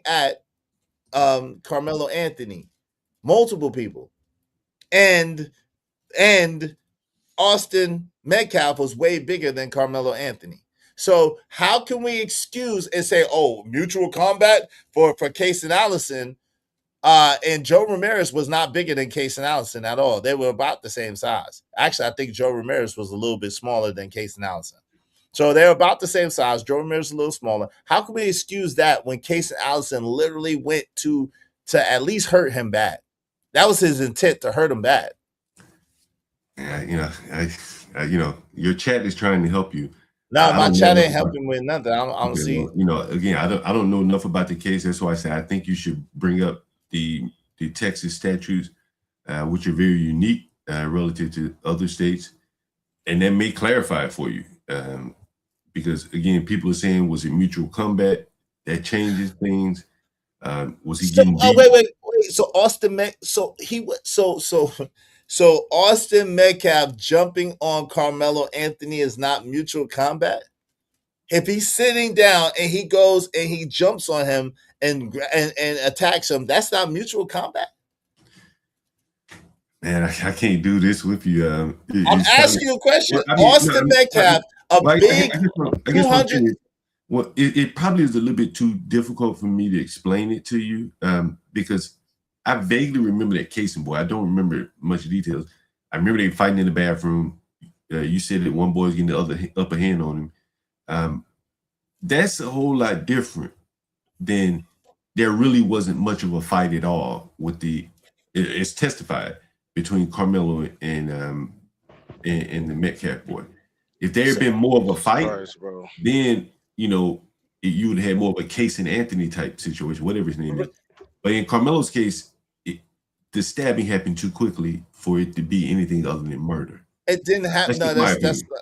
okay. Well, I yeah, mean, that's what was that's testified not to. actual. Right. That's not. Assuming And again, that's what was again, testified to. it was been proven that they all gave different accounts, and it was a lot, multiple lies or multiple But they contradictions. all John. say the same things about who was the provoker, who shouldn't have been there, how many times did they Hold ask on, him to leave, and things like that. They John. did say that. And here's another thing, like Hold on, you Trekker. talk I about got you. you talk about the 35 years being too much. You one of your chatters said, the Case and Anthony boy had teachers, plenty of students testify on his behalf about his character. Carmelo Anthony had nothing. He didn't even Well, put up a fight. His no, only the defense didn't put up a fight for him. no, easy. Carmelo Anthony has Hold saved on, somebody's life. Carmelo Anthony hold on. could have Easy, had you ever people been to on speak trial up for him. before? Easy, you ever been on trial before? No. Okay. Anybody else up here ever been on trial before? I Bro, plead the like fifth. that, there is no way that you sitting there paying for this lawyer and you don't force him to put the best case on, or you fire him. Like, How you? John, But yo, what do you John, mean? okay. If you hold on real quick, if you don't His know mom that you and could, dad had if you everything. don't know that you could do that, if you don't know if they're telling you, hey, listen, it's on the prosecution to prove their case, and they saw the same video that you saw, so we're telling you we think we got this in the bag. There's no way they're gonna find him guilty because they saw the same video that you saw, and they saw that them boys jumped on him, so you're gonna be okay. And they say, listen, if you talk, you're gonna hurt his case. So just fall back, let them do what they're doing. It's gonna, you know what I'm saying? But Like, that's not the way it goes. Like, that would be, in a case like this, they would have a mock trial where they would say, okay, before we go to trial, we're going to see, can we put Carmelo on this stand? They did it with me. I didn't have to get on the stand, but they questioned me, just to prepare you. And it's somewhere along the line, they had to come to the conclusion that putting him on the stand was not worth it. And all you got to do is use your head and think logically. John, you Like, not even they get using your head, bro. exactly. Hold They on. gave a horrible. They You gave not a even using. horrible bro, they defense. They gave gave. a They horrible Bro, gave defense. a horrible deep. They didn't even give the boy no John, defense at all. They Okay, didn't object. Hold on, you I'm got gonna let you get in. They didn't let him object to anything. They didn't object to anything. They didn't stop anything. So they give him a horrible defense. Let me let Trucker get in here. Go ahead, Truck. I was just about to say, bro. Like again, like no matter what, bro. Like I just asked you that question a moment ago for a reason. Do you think it's possible? Do you so the false allegations, this, that, and the third, the testimonies? He said, yeah, I had it happen to myself. Now all of a sudden, when it comes to an innocent or to this situation with Carmelo, nah, everything is true. Well, you know what happened in my Everything is case? true, bro. You know what happened in my case, which is interesting, in that I somewhat lured you into this. The lady was lying on me, and my lawyer was able to easily impeach her. Impeach is a term they use in law. And this is what I'm saying. Like, if all those people were lying, then they were seriously prepared to get their lie so straight that no one could poke a hole in it. Now, what's interesting is one of Carmelo's witnesses He got up there and lied, and they poked a hole. They poked a hole in it. See, that's what happened when you're on trial. If you got people up there lying, the technology and everything today, cameras everywhere, they will catch you in a lie. That's what happened in the Rick Child trial. So At least two of the I'm witnesses just were lying. I Supposed just want to witnesses get were lying. this right. So the attorney that Carmelo had didn't even attempt to poke a hole Nah, in he all the did. lies that were. No, You don't he think he did. did? He did poke holes in there. No, see that trucker. That's not accurate. He did Okay, poke my bad. holes in their testimony on cross examination. What he didn't do is he didn't object to anything, and he didn't drive home any points. He gave lackluster defense, but he did show the contradictions, and he did point out the difference in testimony from the initial police reports that they took from the kids to the prosecution when they were witnesses for the prosecution to the cross examination. He did poke holes in that, but he Okay, didn't do a good job driving it home. He wasn't very assertive about that, and he didn't object to anything. That's what the Is it like okay. you guys really have to like you're really doing your audience a disservice, man, without pulling up the Texas statutes from that what he was Albert. We've already done this. You said we've already done this the We've last already couple of done days. this. because if We've you've already already done done it, this. you will see that manslaughter does not apply because if you stab someone, the law looks at that as that's an intentional act. No, they don't. It depends. What? It has to be reasonable. Listen, if you feel like you're in danger in Texas, and it's considered reasonable a reasonable response, a reasonable force, then it is self defense. So again, if they would have took into consideration the fact that Carmelo Anthony is a little frail boy, and these two big boys at least, and really it was four, was approaching him and attacking him in that manner, and put hands on him and was trying to assault him, then that's a reasonable force for him to poke. Now, the person losing their life was unintentional. And that's why I think that Carmelo Anthony should spend some time in prison because his mistake caused someone their life. So So he you has to pay for so that. you But I so don't think he should have got let 35 me years. the word that you just used. You said that he stabbed him by mistake. No, I said that he made him lose his life by mistake. I said he So what was the stabbed him. mistake? Was the The stabbing mistake, a mistake? the mistake was where he got stabbed at, and Oh, the fact that he lost his life. so he stabbed him deliberately, but if he the stabbing where he stabbed him was the mistake. I believe that he was trying to get him up off him. I believe he was trying to get him up off him, and that's why he pulled out the knife. That's what I believe. So again, that's a spur of the moment decision. That is not M1. That's something that in the heat of the moment, in the heat of passion, you have it, you used it to get him up off you, and he lost his life. So that would be more so with manslaughter or with But criminally see, negligent homicide. It wouldn't be more with M1. see, Hey, Chuck. do you? Why do you? I would love to role play. No, You be Carmelo, and no. I be the prosecutor, and I could explain to you why he would not testify. Guarantee you. That's not Like, no, but I that's can not ask you 3 or 4 questions right off the break, and you'll be like, okay, now I see why he did not testify. And then to get self-defense, either you have to have witnesses yourself, or you got to be the witness. no, it's Yeah, not no. true. But see, Okay, that's what I'm saying. In Texas, how you gonna prove and self-defense if you're not willing to testify? you're not supposed to have to prove self defense. I'm about to close down the show, y'all. You're not supposed to have to prove that self defense. So you just go That shoot it's on somebody. no, it's on the prosecution to prove that it wasn't self defense. That's what you don't understand. That's what a And lot of people don't didn't they understand. disprove that? Didn't they No, disprove it? no, they didn't. But they didn't. But the fix was in. But listen, at the end of the day, it was on the prosecution to prove that it wasn't self defense. That's what it's not on the defense. It's on the But prosecution, he would have and had to prove. that's what the prosecution used to give them a horrible case and a horrible defense because it's really on the prosecution. So how many years you think he should have gotten in prison for that? Like 10 at the most. Hmm. More Yeah, like 5. seven. Like seven. So that's why I think he should have got 10 at the most likely around 7. Hmm. What's your last words? I appreciate y'all coming up and kicking it with me. Trucker, yeah, you got the floor. What say you, bro? I know you're trying to get in. It's more than ever.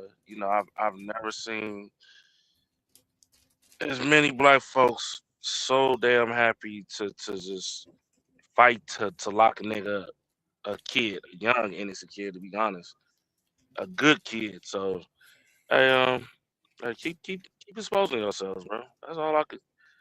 I just want people like folks to be more aware of the people that you surround yourself with that move like this. That's all. I ain't I ain't gonna argue this, bro. I've been, like I said, it's been a couple of days. I'm cool now about it. It's very disappointing that I see this, but you know, folks, folks gonna be folks, man. At the end of the day, so No doubt, no doubt. Appreciate it. Hey, Keon, what's your last words, good brother? Keon, you still gone? Keon. All right, John Galt, what's your last words, brother? Appreciate Yeah, you coming up and having a conversation. It's very sad to see black people keep getting duped by this. The whole narratives. I remember when they showed Trayvon White Martin in the little American Eagle shirt or whatever, like he was just a baby. We adopted this whole he was a good boy, 2-parent household, this and that, the other. But if you look deep down at his mother, wasn't there for the victim impact statement. Daddy didn't say get on the stand and say he was a good boy. No church member, no student, nobody got up there and had anything good to say about him. And it just really highlights the young black teens, they don't have a good reputation. And Carmelo probably wasn't that great of a kid, to be honest with you. And blacks are probably very hopeful that he was. But where were the character witnesses? Didn't have one. And that's telling for a 17-year-old man. Not one. You don't find that interesting? There was a couple of character wizards, but the coach got up there for him.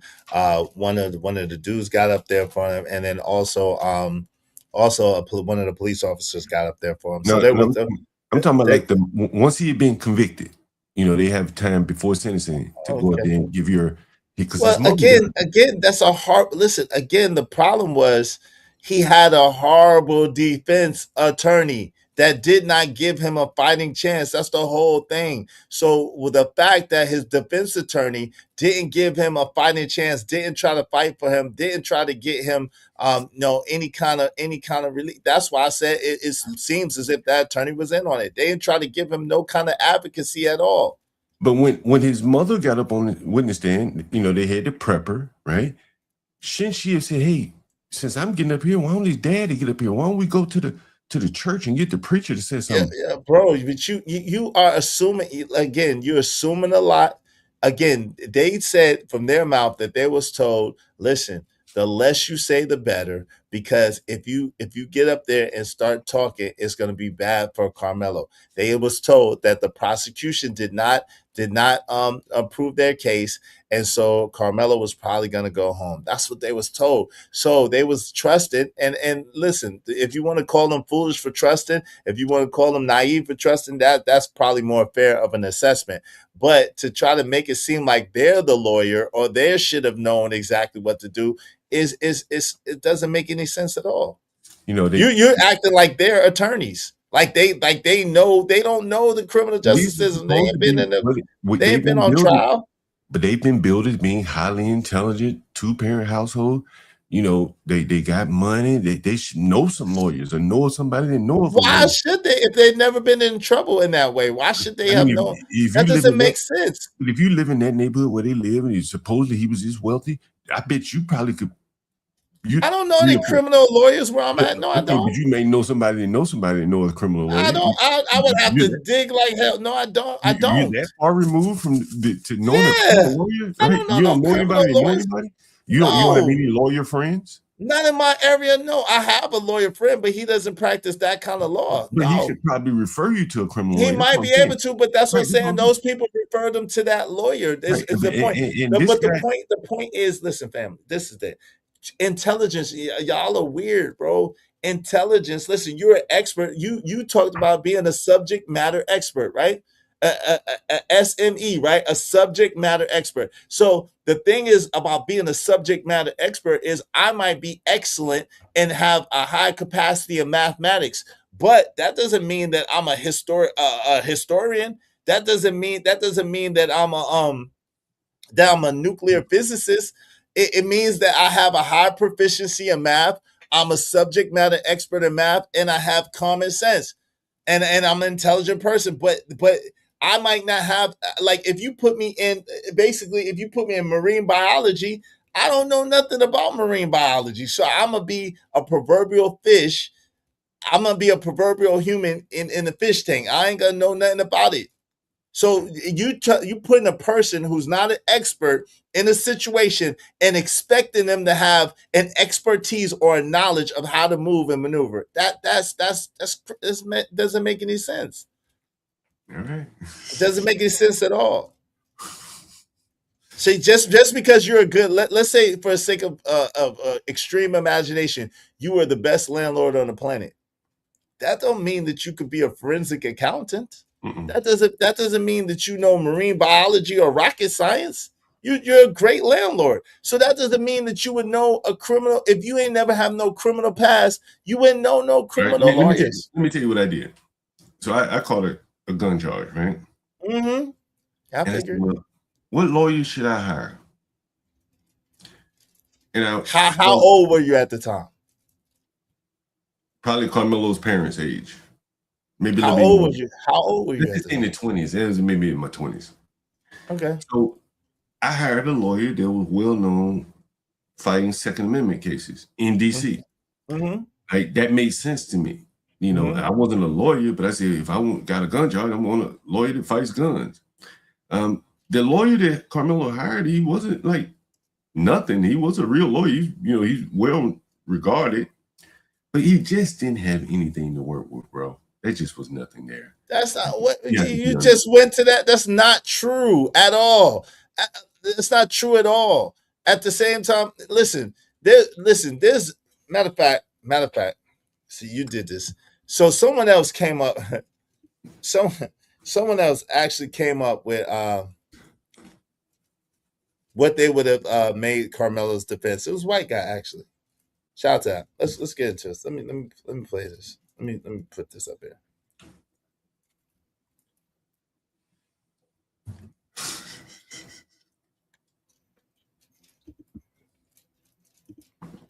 It would have made logical sense to me, but let's go.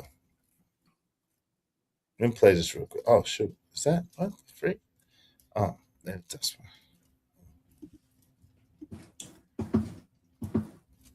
Hold on, real quick. It's just down. It's taking a while,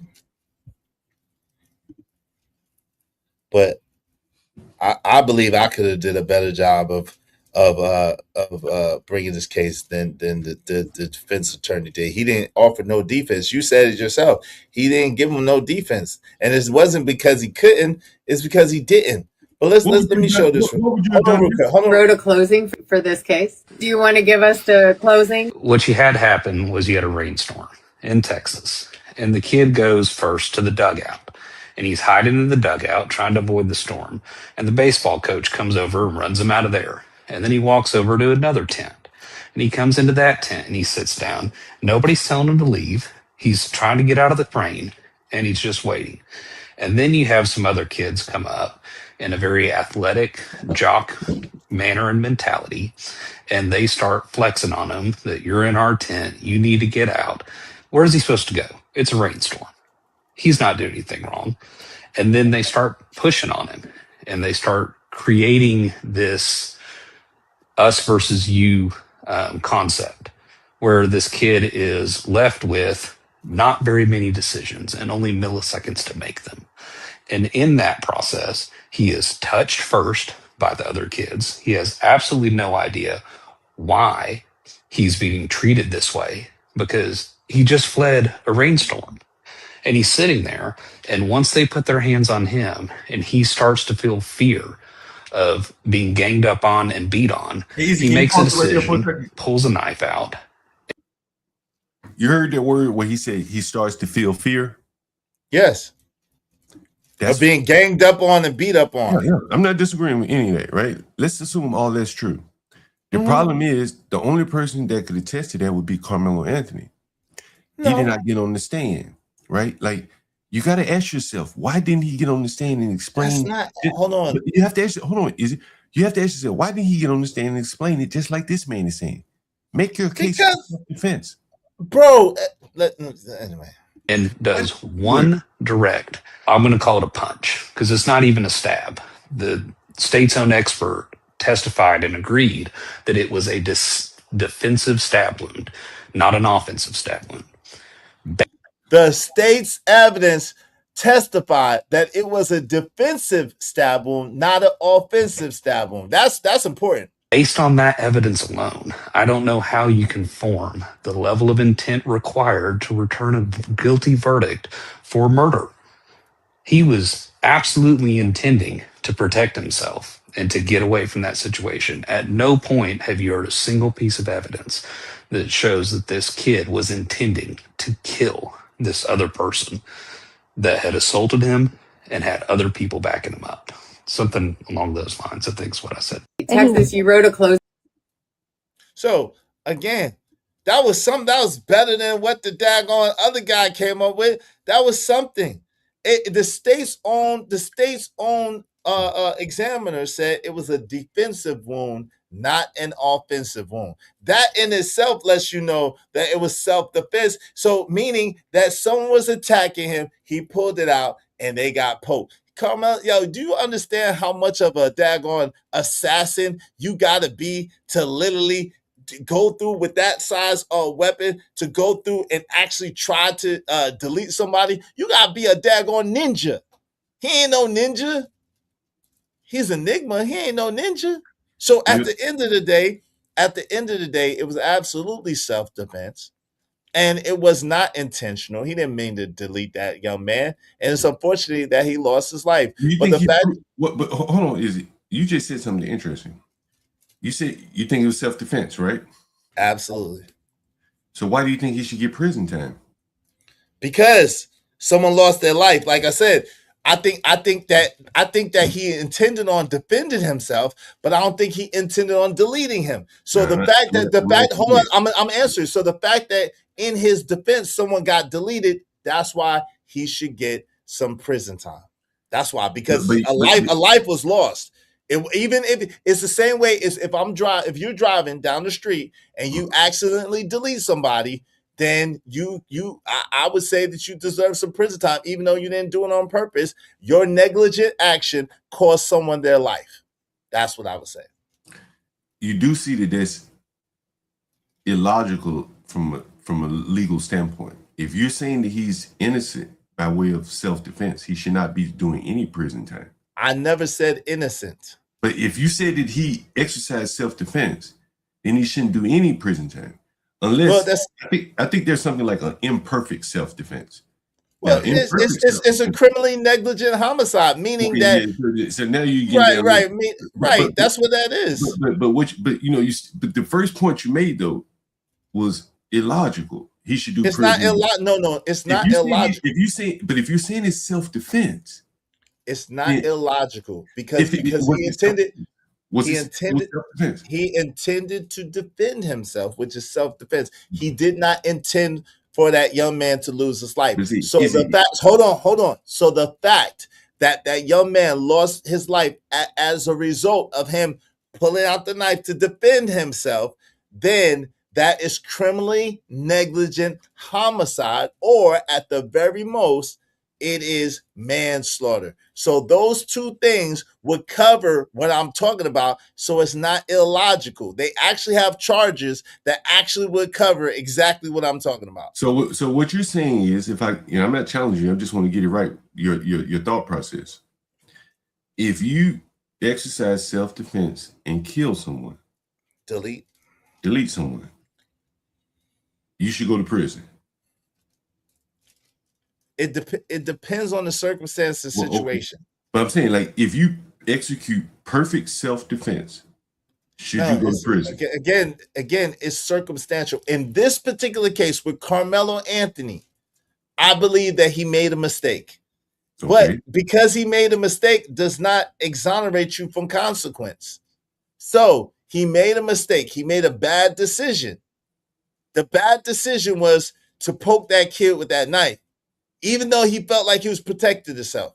And as a result of poking that kid with that knife, that young man lost his life. So That would be a criminally negligent homicide, or at the most, a manslaughter. So why do you think George Zimmerman walked free?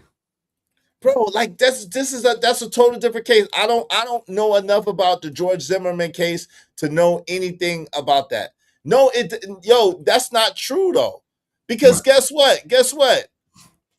Casey Allison claimed self-defense as well. And Casey Allison got criminally negligent homicide. He did not get convicted of M1 in Texas. Y'all don't know what you're talking about. Self-defense, you don't necessarily walk free. If they put a lesser charge on you, which would be manslaughter or criminally negligent homicide, you could get charged and you don't get to walk free. That's it. Because you used a knife and it was a thing. So at the end of the day, yo, bro, like, listen, y'all trying to relitigate, like, yo, I don't know enough about the Zimmerman case, and that is not even the point I'm making. that's not even the same state. That's not even the same jurisdiction. That's not even the same set of circumstances. The closest case to this is Casey Allison case, which just happened last year, which is a kid that stabbed another kid in school, actually, and he got criminally negligent homicide. That's what I would say. All right. I ain't gonna argue the point with the you seem like you got your mind made up. Facts. I mean, it's just the facts. The facts are the facts. Like, at the end of the day, the facts are the facts. While the Casey Allison case could not be used necessarily as precedent at the moment, it has a bunch of similarities. I think it seemed to be quite a bit different to me. I may have to look into that case. No difference at all. So let me tell you why they're compared. Both involve teenage defendants. Both involve fatal stabbings. Both defendants raised self-defense arguments. Both occurred in Texas, and the defendants and the victims were of different racial backgrounds, leading to public debate about equal treatment. So that's how they were similar. Okay, that's how they were very, very similar. Same state, same high school kids, in an altercation that used a knife, different racial backgrounds. The only difference is Casey Allison was white. That's the only difference you see. And Carmelo Anthony was black. No, I think Casey Allison was way more violent, way more premeditated. He was premeditated and he was way more violent. I don't think Carmelo Anthony premeditated at all. So that's the only difference you see in those two cases. Anything else? I'm just asking. Okay, yeah, he knew the victim. He had an intimate knowledge of the victim. They had prior problems and a prior altercation, whether it be physical or verbal. They had a prior altercation. Some say it was physical, some say it was verbal. So that's why I can't get in the weeds of that. But they had a prior altercation, and Casey Allison was trying to find a pew to pew him, but he couldn't get a pew, so he picked up a knife. Now they were fighting. You said they were fighting. No. I didn't say that. I said that Casey lured Joe Ramirez into the bathroom and started fighting him. And when Joe Ramirez started fighting back, he had the better of Casey Allison. Right. Then Casey Allison pulled out the knife and started getting him. Right. Went and kept getting him. He stabbed him 5 times, not once, 5 times. Right. Gotcha. Right. I know he don't listen. Okay, he's just trying to prove a point. That's not going to be proved. But can you see the difference in those two cases? Yes, the Casey Allison case was much worse. Yes, the Casey Allison case was much worse and premeditated. Absolutely. So let me ask you this: if it was premeditated, why even get into a fight with him? Why not just walk up and stab him? That would show premeditation. Bro, why, yo? So let me ask you a question. Because I don't know anything about the case. Okay, no. But let me ask you a question. Wasn't part of your argument why would Carmelo have a knife outside? Why we have a knife outside in his bag? Wasn't that part of your argument before? Sure. Okay, so why are you not raising that same question when actually Casey Allison had a 6 to 8 inch blade that he got from the kitchen? He had his knife. He planned to use his knife in defense against his boy, right? Isn't that what was? No. He's planning to use that knife in assault of that boy. So we know why he had the knife. right? Okay, so is that not worse? You taking it to school with the intention of using it on a kid, knowing that that is illegal to have in Hey, school. let Period. me ask That you a question. hold on, no, hold on, real quick. You realize that he I don't only know got anything about the case. That's why I want to ask okay. you a I'm question. telling you. Hold on, give me a second. He only got sentenced to 2 years, but it got enhanced because it was a weapon. It was a I six to got it. eight inch blade. So he ended up having to do 10 years because of the weapon. Can I ask you a question? Because again, I don't know anything about this case. Did he testify? No, I don't think so. Okay. Because I read that he had a lot of character witnesses. He I didn't want to look it testify. up now. Did he? What's his name? Casey Anthony. Kason Allison. Casey. I wonder did he testify? He didn't Casey. testify as far as I know. Casey. Shout out to Alpha Omega. He said, I see one of them come and do drywall work contract. Okay, I don't know what that is. What's up? What's up, JD? He said Izzy Bears John is upset at what today? Because he getting cooked. Hey, You what could about definitely make the wild DoorDash. You could definitely make that with DoorDash. She said they get paid by the delivery. Shout out to my guy Marcel said, this is a sign of mental illness. What's up, Hurricane Pearl? What's going on? Jay Watt said, who cares what color his clients are? The only thing that matters is money and good business. Jay Watts asked, hey, Cynical One, member of the Ismailite Nation for 5 months. Y'all be like Cynical One and support the show, Sports Street. I mean, appreciate you, Cynical One. Thank you so much, my I sister. want to know if he Salute. testified. Give me a second. Look it up. I told you I don't think he did. Hope you don't mind if I say this out loud. How wonderful life is, 'cause you're in the world. I love you. I love you. I love you. I love you. I love you. Yeah, I don't think he did testify. No, his mother, classmates, police officers, and investigators, but he did not testify. I just told you I didn't think he did testify. I could have been mistaken, but I don't think he did. But you see, his mother actually testified, and other witnesses testified. In Carmelo Anthony's case, I mean, He had a bad defense, bro. Why can't y'all? he had a bad offense too. He had a bad offense and defense, bro. There was nothing there, bro. If you say so. I challenge you this. If you say so, bro. I challenge you this. I want you to try to think of how you would have defended that case differently without that boy testifying. Oh, that's easy. That's easy. Okay, what witnesses would you have put on? I don't want to hear about the objections because the objections ain't turned. Okay, cool. I would have did everything in my power to number one, get that video fully admissible. They did not have the full video admissible. Everybody in court said that they kept showing after the incident. They didn't show what led up to the incident. So that's number one, because the video, from what I understand, tells it all.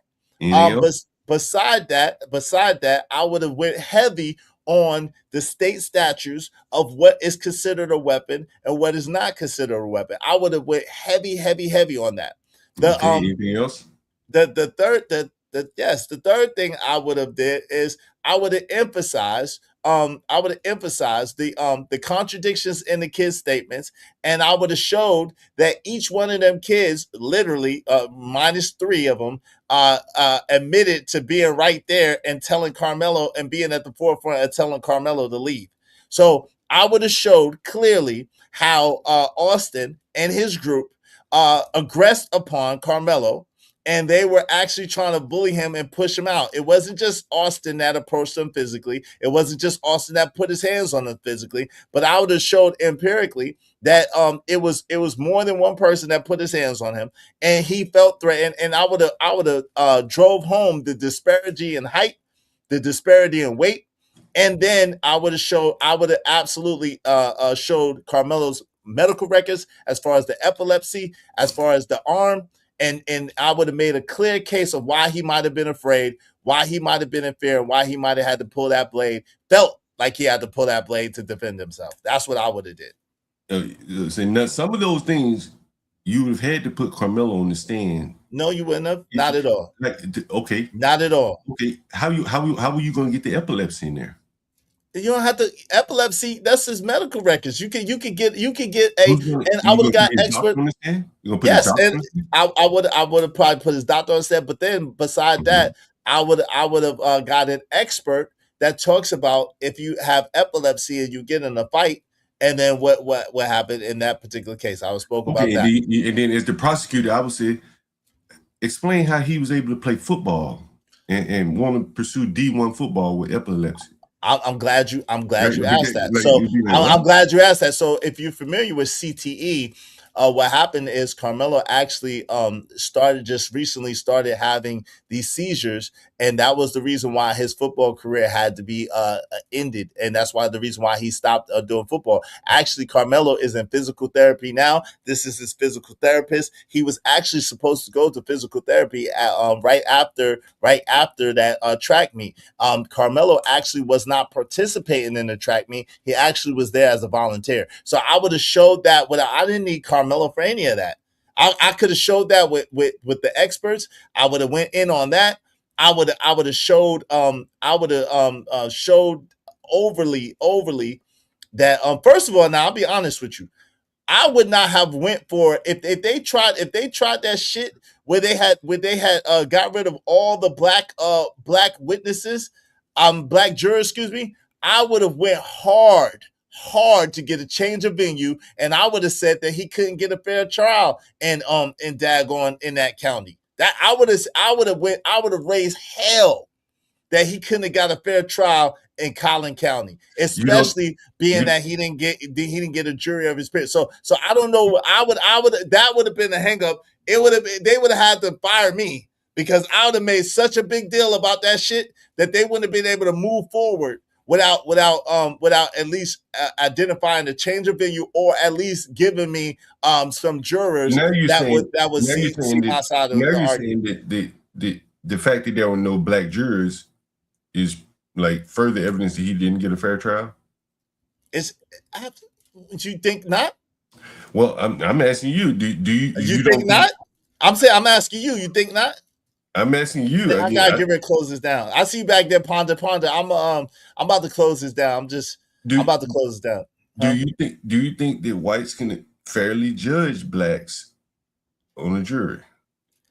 Again, that's circumstantial. Is there? I don't generalize in that way to say that all whites can't. All whites. I think that the people in that area, because there wasn't all white people in that jury. Right. I think that the people in that area already had their mind made up as to Carmelo's guilt or innocence. And you think they're racist? I mean, listen. Why did they have their mind made up negatively? Was it because of race? Do you think? No, I don't. I mean, listen. I'm not saying that it was necessarily because of race.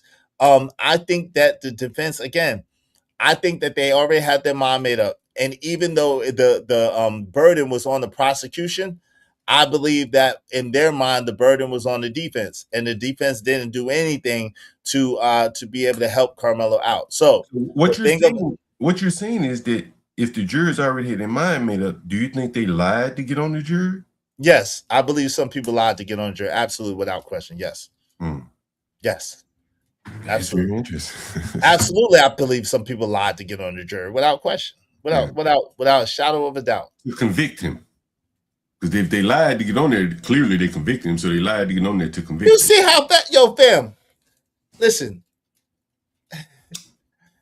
Generally speaking, how fast have you known them to deliberate like that? Number one, but then number two, to come down with a sentencing in the same day of deliberation. Like that's abnormal shit. Yeah, this is why I think that it's your blind spot, bro.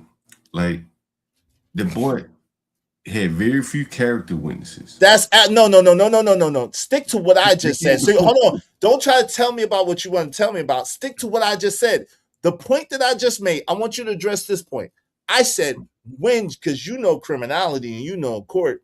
When have you known a case of this statute and of this level to be, number one, deliberated that fast, and number two, to be sentenced and deliberated and sentencing within basically the same moment? When have you known that to happen like that? Well, I don't follow all the legal cases, but from what you followed, man, come on, bro. Well, I mean, I think I can't remember how many days the Rick Child deliberated, but in this case, and I think that came back the same day too.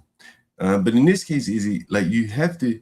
he was come to found not grip. guilty, so there couldn't have been a sentence. He was found not guilty. I mean, And they came back pretty quickly with the verdict, I right? don't think so. Let me see. But Go ahead. but at the same time, though, is you got to be willing to come to grips that the boy just didn't have much of a defense, man. Like, That's not the case. He didn't without have him much of a testifying, defense attorney. He didn't have much of a defense attorney defending him. You're right. His defense attorney didn't put up much of a defense, but that doesn't mean that there wasn't things that could be defended. There absolutely was things that could be defended. let me ask you this: I think he called 3 witnesses or 6 witnesses. I'm not sure. I'm not sure. Is there any witness you think you would have called that didn't get called? Yo, absolutely, but that doesn't even matter. Absolutely, like an eyewitness. I'm talking about. Is there any eyewitness? No, you can't listen. That he was in an enemy tent, bro. When most of the kids was telling him to get out at one point. What are you talking about? Which means that all of the eyewitnesses testified against him. Correct? No, okay. I don't know, but I guess a lot of most of them did. I don't know. I don't know about that. Some of them black testified against him. Okay. It's very difficult to beat a self-defense case when everybody's saying you shouldn't have stabbed that guy. The only way you're going to beat that is with Carmelo testifying. Nah, that's not true. But first of all, the very fact that the defense allowed that prosecution to continue to drive that home, asking these kids, "Hey, do you think this is M1 or do you think it's self-defense?" You can't do that. Objection, objection, objection. And then I would have picked them apart. Well, so what's actually the statutes on M1? And if they wouldn't have known it, and then I say exactly. So in your opinion, how can you give an honest assessment of the statutes of this when you don't know them? So that's easy work. That's easy work. Let me ask you this question: what was the conversation back and forth between Carmelo and the people under the tent? Was it friendly? Was it angry? Initially, it was friendly. So I don't know. Initially, it was friendly until he started. Did he curse at them? No, not that I'm aware of. No, I think it was testified that he cursed at them. I think it was awareness. Oh, I think it was testified a couple of times. They didn't say no curses. See, this is what I'm saying. Again, fair enough. But again, how many times did they ask him to leave? That doesn't. I don't know. It doesn't matter. How many times did they ask him to leave? It doesn't matter. That doesn't matter. So at what point? Let me ask you a question. At what point, them asking them to leave, do they have a right to put their hands on them? No. Okay. There you have it. So if they asked him to leave 1,000 times and he didn't leave, what should they have done, John? Go get somebody to tell him to. Go get an adult. Go get an adult, a coach. Say, hey, coach, he won't leave. We're asking him to leave. He won't leave. Coach, can you please get this kid to leave about the tent? But he's causing a problem. The coach would have came and said, son, you got to get up out of here. You know what I'm saying? You can't be up under the tent. Hold on, no. His coach would say, son, you can't be up under the tent. You got to go. Hey, verbal assassin said, right, Izzy, the judge would been threatening me with all kinds of contempt of court. Exactly. I would have fought to the death for that kid. Where was Carmelo's teammates? Carmelo wasn't even on. None of his teammates were there. Okay, this was a junior varsity event. I don't know. Where were they? This is a junior. I don't know. This is a junior varsity event. Were they up under the tent? I heard somewhere. I don't know. I heard like 1 or 2 were. I don't know. Okay, but where were the rest of them? You don't know where the rest of them were. No, maybe on the bus or whatever. I don't know. Where it came out in testimony. I think they were in the dugout. Okay, I don't know. So a legitimate question is, how were they in the dugout? How were they in the dugout on? I think that's what I read. Track field. How are they in the dugout? It may be a multi-purpose field. You know, they can have a football field, track field. You know, I don't know. Baseball field. It's a big area over there. But anyway, so you know, where were the rest of his teammates? I don't know. Right, they were in the dugout. They were not over there up on the Memorial's tent. So you have to ask yourself, why is he there? Only he can explain that. He wasn't the only one that was there, and it was explained in the testimony. He saw a dude that he thought was his friend. He went to go talk. He dapped up the dude and went to go talk to the dude that he thought was his friend. That's easy work. That was already explained by the people. You know what they would do? They said, "This is one of the reasons why you couldn't testify." The prosecutor said, "Why didn't you leave the first time, the second time, the third time, the 14th time, 15th time, 16th time?" And then they'll say, "Well, when did you decide to pull out the knife and stab this man?" That boy won't. Like he didn't. It just like there's a reason why he didn't Why take something that you have to why address it. why didn't the defense ever object to anything? I don't. We don't know if they did or did not. No, they didn't. We do know that We they haven't did. seen the transcript. If you pull up the transcripts, No, I do. We do know for people that was in the courthouse and people that said it and people that had the transcripts. We know that the only time that they objected was during the voir dire when the fact that they didn't have no they excused those last 3 black jurors. That was the only time they objected. I was listening to Andrew Bronca and he said something that I thought made sense. He says what we're getting is basically the reporters typing or tweeting this stuff out. He says they could or could not be writing about the objections. He said oftentimes you'll see a reporter tweet something, but don't tweet the objection. So until the transcripts come out, we don't know if they objected to anything. We don't know. All we have is summaries. No, I don't know if the transcript's out yet. And see, again, this is a rumor, but he hasn't seen the transcripts. If he had seen the transcripts, then okay, cool. But even those objections might not have turned the case around. If the prosecutor, right, but at least he should have gave a adequate defense. That's the only point that we're making. Yeah, but you can damn near object to a lot of things, and yeah, but it would give pause for the appeal. But yo, man, I appreciate you coming up, bro. Like, yeah, it was good. It was a good back and forth. I gotta get ready to go, man. I'm hungry, man, and the game is about to come on. Appreciate you coming up, man. Salute. Hey, thank you to John Galt for coming through it and chopping up. Shout out to Question the Ponder. I didn't mean to, no disrespect by leaving y'all in the back. Shout out to Keon. I was like I said, I was trying to close down. I just wanted to let John finish his statement because he was a good sport and came up here and I gave him a lot of heat. What's good, Daniel Berry Sports Highlights? And what's going on, man? Kojak 303 the Great said defense counsel never objected during the proceedings. That's why I've heard by multiple people that was there. LA Project said, I guarantee news people were in the courtroom but had to take notes as D2. Much information have been on social media and news outlets, right? I asked that. She said, I was responding to John being skeptical about Carmelo testifying when they normally do not do that to young people. And here you go. Right. They normally don't have. Now, I guess famously the Rittenhouse kid, Kyle Rittenhouse, got up there and he was boo-hooing and fake crying and all of that. And that's what they say got him off. So I guess they responded to that. Emperor Kojak said defense counsel never objected during the proceedings. He didn't. I read that. He said, and the judge was friends with the victim and his family. The judge should recuse himself of that. Well, Mr. Metcalf's claimed that that's not true. I don't know how true that is. He said, but the picture that they showed that they used to justify that was not that judge. So I don't know. I know that the picture that they showed was not the judge. And they claim they did not know each other. They said that was a lie. There was a lot of misinformation put out there on both sides. Like I said earlier, like I showed, Jeff Metcalf did not call Carmelo a watermelon felon. Jeff Metcalf did not call, or at least on camera, call that woman a B. He didn't call Carmelo's mother a B. He didn't do that.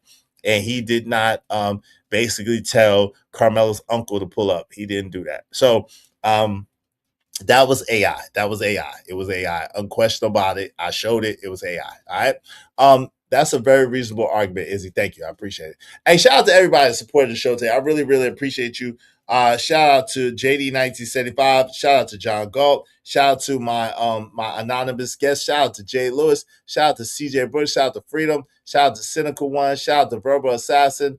Shout out to Malik Wilson. Shout out to TMKC. Appreciate you, sis. Shout out to Duck Goose Go. Appreciate you. Shout out to Big Bad Kahuna. Shout out to Bridget M. Shout out to Shadow the Titan One. Shout out to King Mike's World. Shout out to Freedom. Shout out to Mo Love. Thank y'all so much for supporting the show, supporting streaming. I mean, I really appreciate y'all. Y'all could have been anywhere in the world, but y'all was here, and I really appreciate that. I really sincerely do. Shout out to TK. Said major news outlets are running with that. It was a man actually that sat in the courtroom on. All right. Yeah. Thank y'all so much, man. I really appreciate it. Shout out to Alpha Omega. Said anyone who knows the facts is way too overwhelmed to even begin to correct people, which most don't want to hear anyway. That's a fact. That's too true, man. Shout out to Keon. Yeah, I'm about to end it, Keon. Did you have some last words? You in the back? Okay, well, I was gonna let you. All right, yeah, I'm ending it. I appreciate y'all. All right, we out of here. Thank y'all so much for coming through and kicking it with me. Y'all could have been anywhere. I really appreciate you. You're the only one allowed in the courtroom. Okay, yeah, she argued with somebody. Shout out to the LA Project. Y'all going back and forth in the chat. I'm gonna let y'all have that. I really appreciate y'all kicking it with me and being here. That meant the world to me. Like I said, I played earlier. I guess Charleston White has pulled out. We'll see what's gonna happen. Prayerfully, that brother gets prayerfully Austin gets to appeal this, and the appeal works, and he gets a far lesser sentence. Because 35 years is way too much for this. But as we go, I got something to play for y'all. Let's get at it. Let's go. Let's go. Let's get it. Oh, yeah. I guess y'all is the butlers, serving up the lies. A bunch of tap dancing, bojangling, don't act surprised. Ass kissing, boot licking, that's how you know. Buck broken mother suckers out here all alone. Yeah, we're disgusted, not just me, it's the whole damn crew. Your entire race turned back, now what you gonna do? Stuck with nothing, but I'm sure you wanna make it something. But your consumption of hate got you constipated front. If you only knew how much damage you do, cause you don't love you. The enemy outside can only divide if the enemy inside keeps letting them in. Collide.